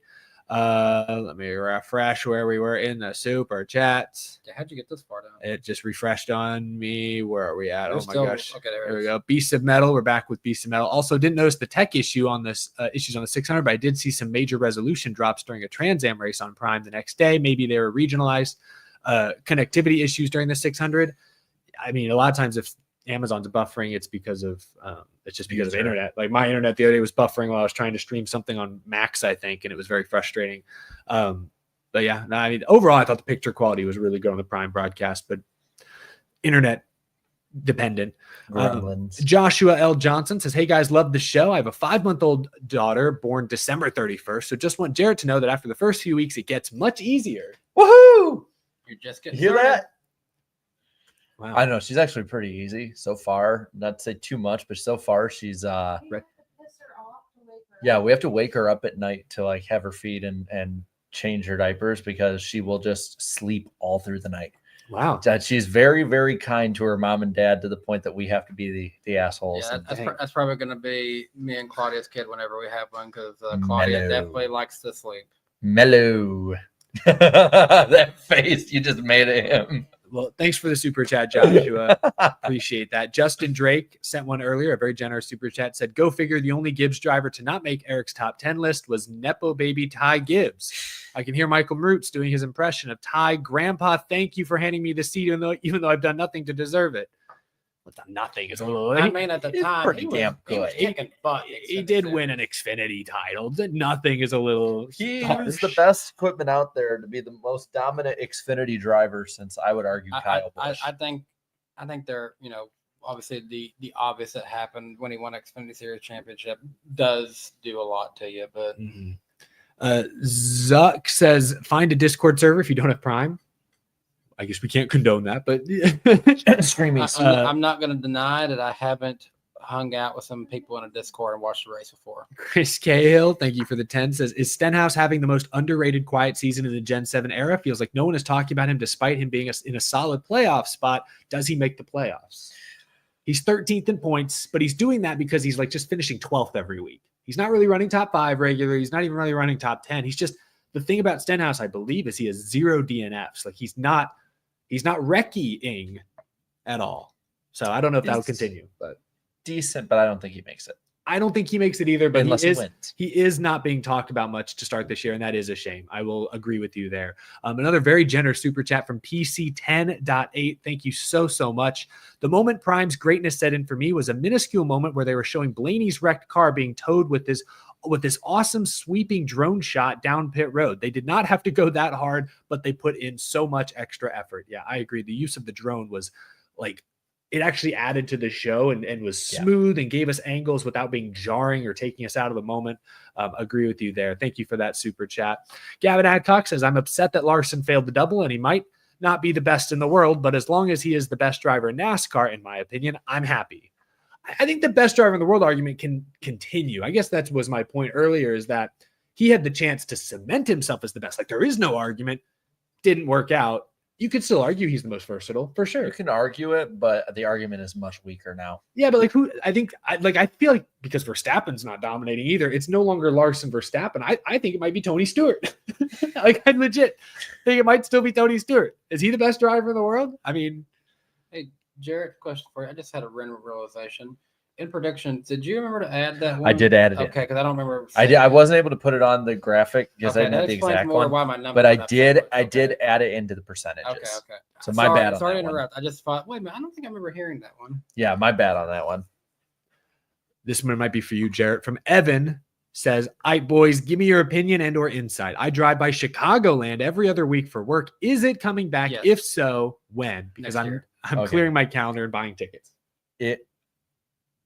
There's nothing confirmed. I want to make that abundantly clear. But there is a lot of stuff worked on. There's been a lot of different upgrades. And I know for a fact that very high up people in the France family have made sure it is kept up on. If you look this past week, there was actually an upload about Kentucky Speedway, a drone shot, I believe 2 days ago. It's starting to get a little rough. If you look at Chicagoland, it's very much kept up on, hiring a few more staff.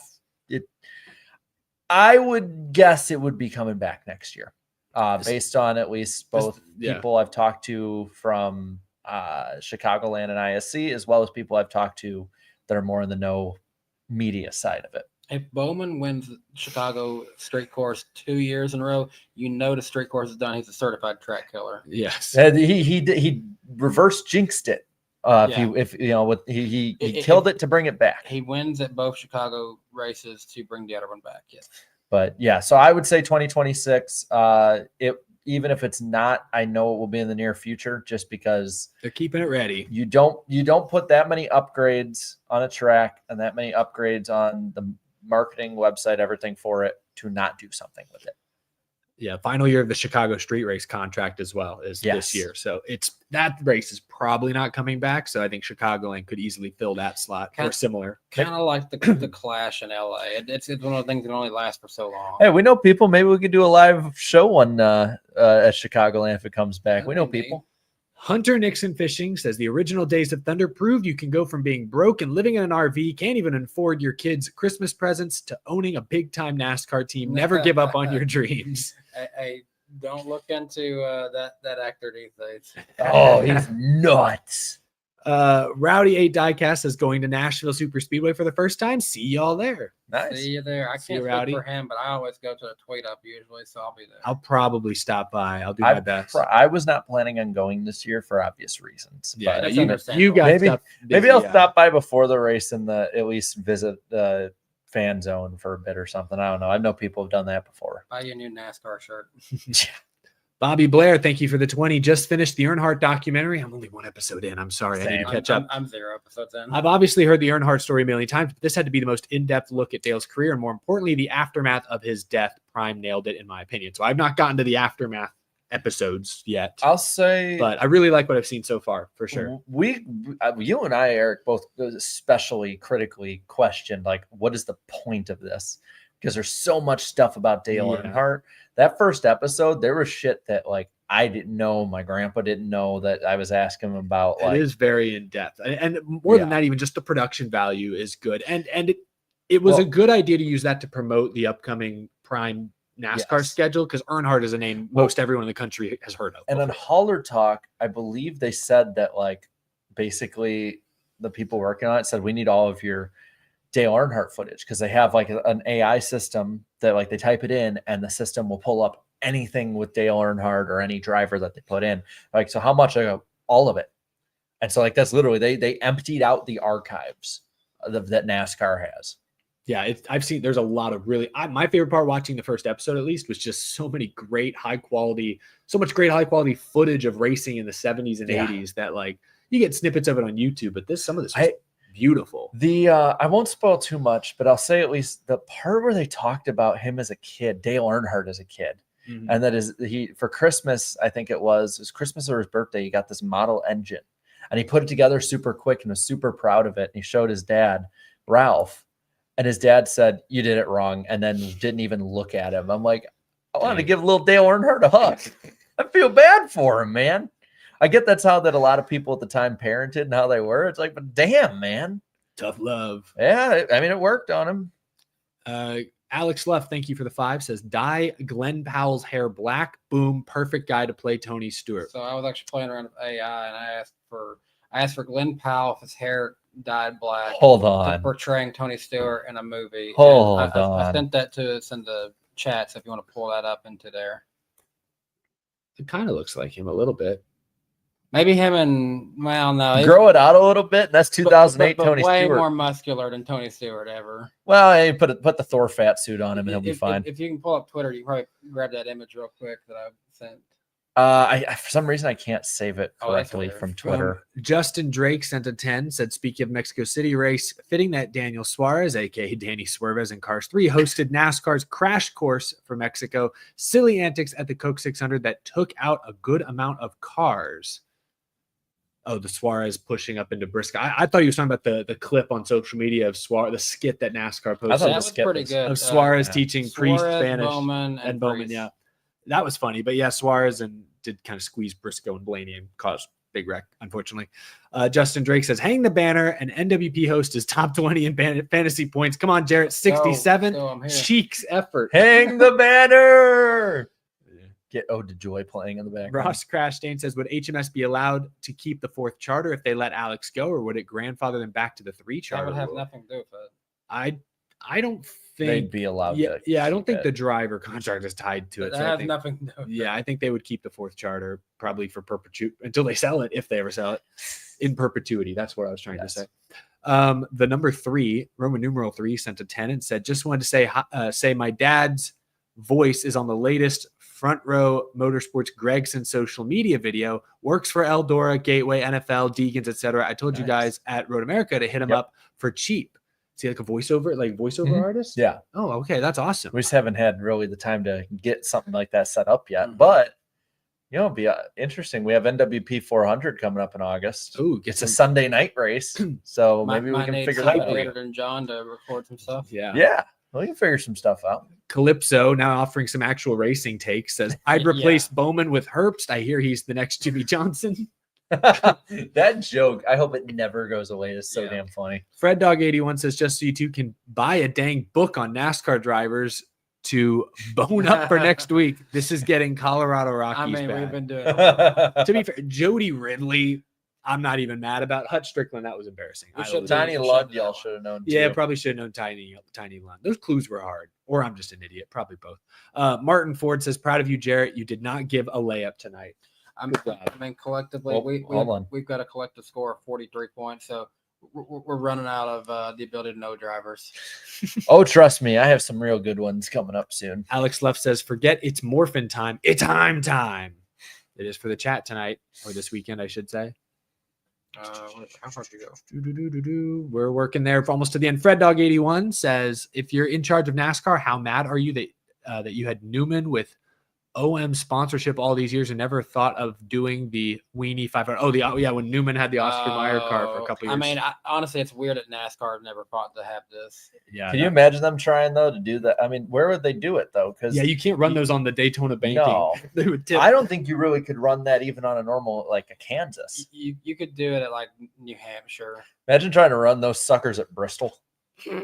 Hey, I've seen Your truck I've is- seen a school bus go around Bristol Motor Speedway. Oh, that's right. Didn't you say when you drove your pickup truck on there that you kind of felt like it could tip over if you were going too slow? Yeah. So they kept you guys too slow. I remember because Yeah. like you were in the car, like, come on, we can go faster. Well, what would happen would be is that they warned people don't do this, and a Mustang that was in front of me kept literally brake checking me and letting people get way far ahead so they could gun it. It's like they would literally said not to do that.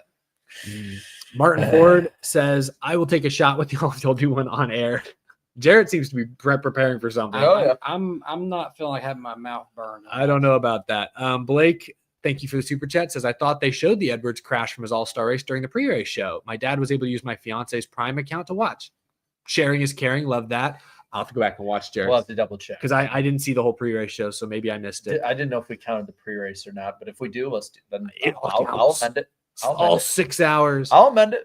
Gia NASCAR fan says, is Darian still doing well? You talked He's doing From good. I recently, talked to him recently. most recently, yeah. Kind of hoping he might be able to come out and go with me to the Titans-Rams game this year. That would be fun. That would be awesome. Yeah. Yeah, no, he's doing good. Napa Racing Fan 927. Will Larson's 2025 double be the last ever? I believe NASCAR is pressuring him to prioritize, or NASCAR pressuring him to prioritize Charlotte constantly didn't help. Auto Week had a good take to start 500 1 hour earlier and 600 1 hour later. I think he might do the double again, but I don't think he'll do it next year. This starting the 600 later it'd be ending at midnight Eastern time. that'd be pushing it. But at least with the Indy 500 could start earlier. Like, Yeah. not to say they should do that for the double or anything or storylines, No, they but more shouldn't, like they could if they wanted. Because I mean, I remember, I think I saw somebody talking like history lesson on it. It was like there was one Indy 500 in the 90s that started at like 10:30 or 11 in the morning. You could do noon Central. Is Indiana in Central time? Wait a minute. Did you say no? It's in Eastern. It's an ace. Oh, okay. Wait a minute. Did you say the N word? The noon word? The what word? The noon The word? noon word? David Land. I did say Where the are noon you, word. David? I said that word. Yes. You need to be careful with the phrasing. David. Yes. I didn't say any word. I said noon. I think Larson likely won't run the double next year. I know it was a 2-year deal with McLaren and Hendrick. I think they'll have to make sure the deal makes sense before they do it again. It's definitely because the schedules are so tight and NASCAR is so demanding. It is logistically difficult. That's make going it to be happen. taken out of context. So Oh, bad. God, I hope not. Zardy, thank you for the 2. Do you think Letdown is underrated? Is that a band? Letdown? I don't know. Oh, I'm so sorry. We'll Google it. We'll give them, if it's a band, we'll give it a listen. It's a song by Radiohead. I've never been a big Radiohead fan. Me either. I'm not super familiar with. Then I'm going to say it's overrated. Then Maybe it's underrated because we haven't heard of it. We'll listen to it tonight. Okay, we'll put it on my Or Saturday. playlist. Justin Drake says Tony Stewart is just different while drivers his age are falling off and cut. My guy Tony is having his Doc Holliday from Tombstone moment. Not me. I'm still in my prime. Y'all seen Tombstone? I've not, but no. Come on. it's underrated. I don't Yeah, really watch it. oh, come on. You Uh, guys see Tombstone.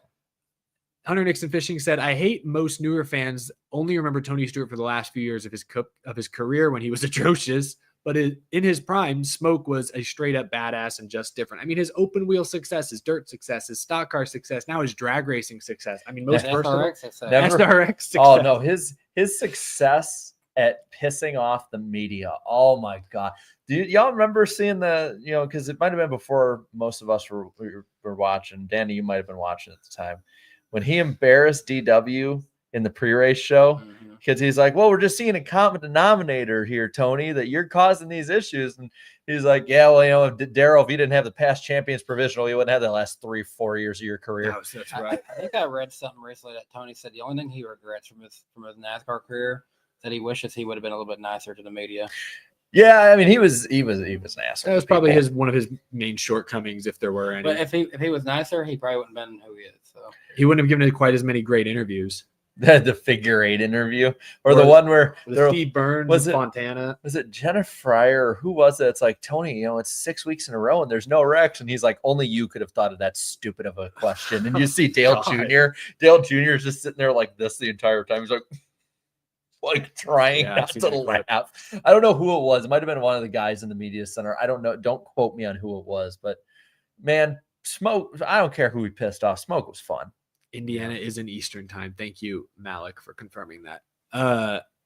Raise Hail Praise Dale says, would you guys like to see NASCAR return to Road America? Yes. Hell yeah. Good track. I loved it. I love that place up there. Then Yep. plus we could have cheese curds Those and watch cheese the race. curds were good. I do remember. Like, I enjoyed that. if we do get rid of Oh, Chicago street course and they don't find a new street course, I would be all for them going back to Road America. They should just do Road America every few years. It doesn't have to be every year, a permanent thing. Just every few years, hit them up in the summer. It's a good pick.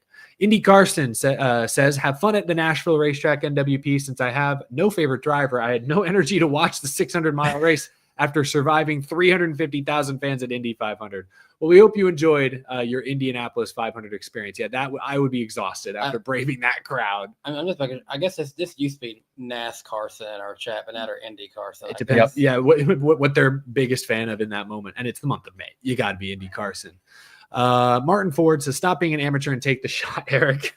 There are children watching this show. So I know I just look up and it's like trying to pile drive Riss and the baby.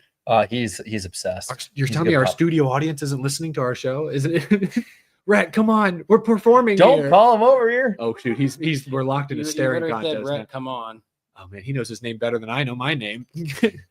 Justin Drake, final super chats here. Justin Drake says, despite what some of the NASCAR fans will say, I'm thankful that Prime had the Coke 600 streaming. I was still getting home from vacation and was able to watch the race while landing and driving home. Well, I'm glad you enjoyed the broadcast, Justin. Appreciate the generous super chat tonight. Jarrett's getting busy next to me here. Final super chat from Martin Ford, and it's a fitting one, I fear.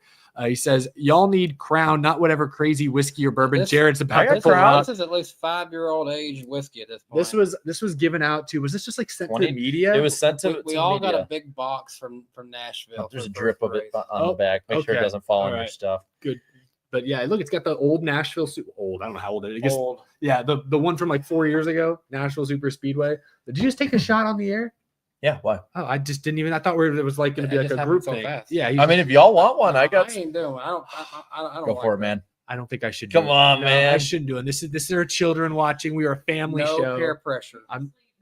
No, there's I'm no not- child watching here. Well, She's there's asleep. there's children There's in a the chat. dog present. Do the shot. Do I'm the not shot. gonna. You're not gonna peer pressure me on my own show. I'm going to peer pressure you to not do the shot. I'll be the devil on your Damn it! shoulder. How could you do this? I How can't could believe you you've do done that? this. How could you do this? All right, give me a little bit. Let's go. We'll wrap up with I that. won't do the Positive full peer one. pressure failed, guys. That's okay. I'm also just thirsty. I literally need anything. This is probably not going to And work. You also wrote a bang. I'm driving. That's right. Yeah, I gave you half. All right, go Okay. for it.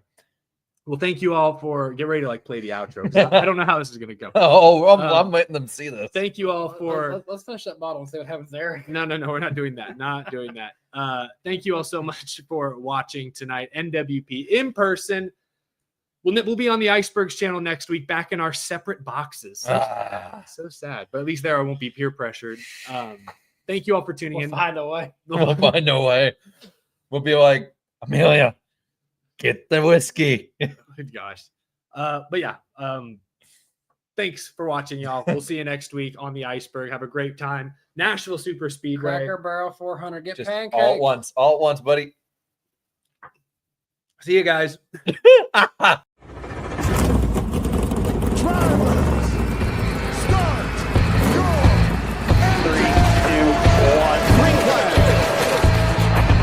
Started off right, pal. Right on, come on. Get outside. Three wide. Unbelievable. Where you playing? We're going. I like the aggressive. We're probably drop the green car. You can go to all those guys up there. They can suck it. What we're about to do is not a good idea. All good. What is he doing? You gotta be kidding me. Half the pack is flying apart. It's so nice to see us a lot. Oh, pack of cars come piling in as well. Come. Coming away. Hello. Come back on him. That was incredible.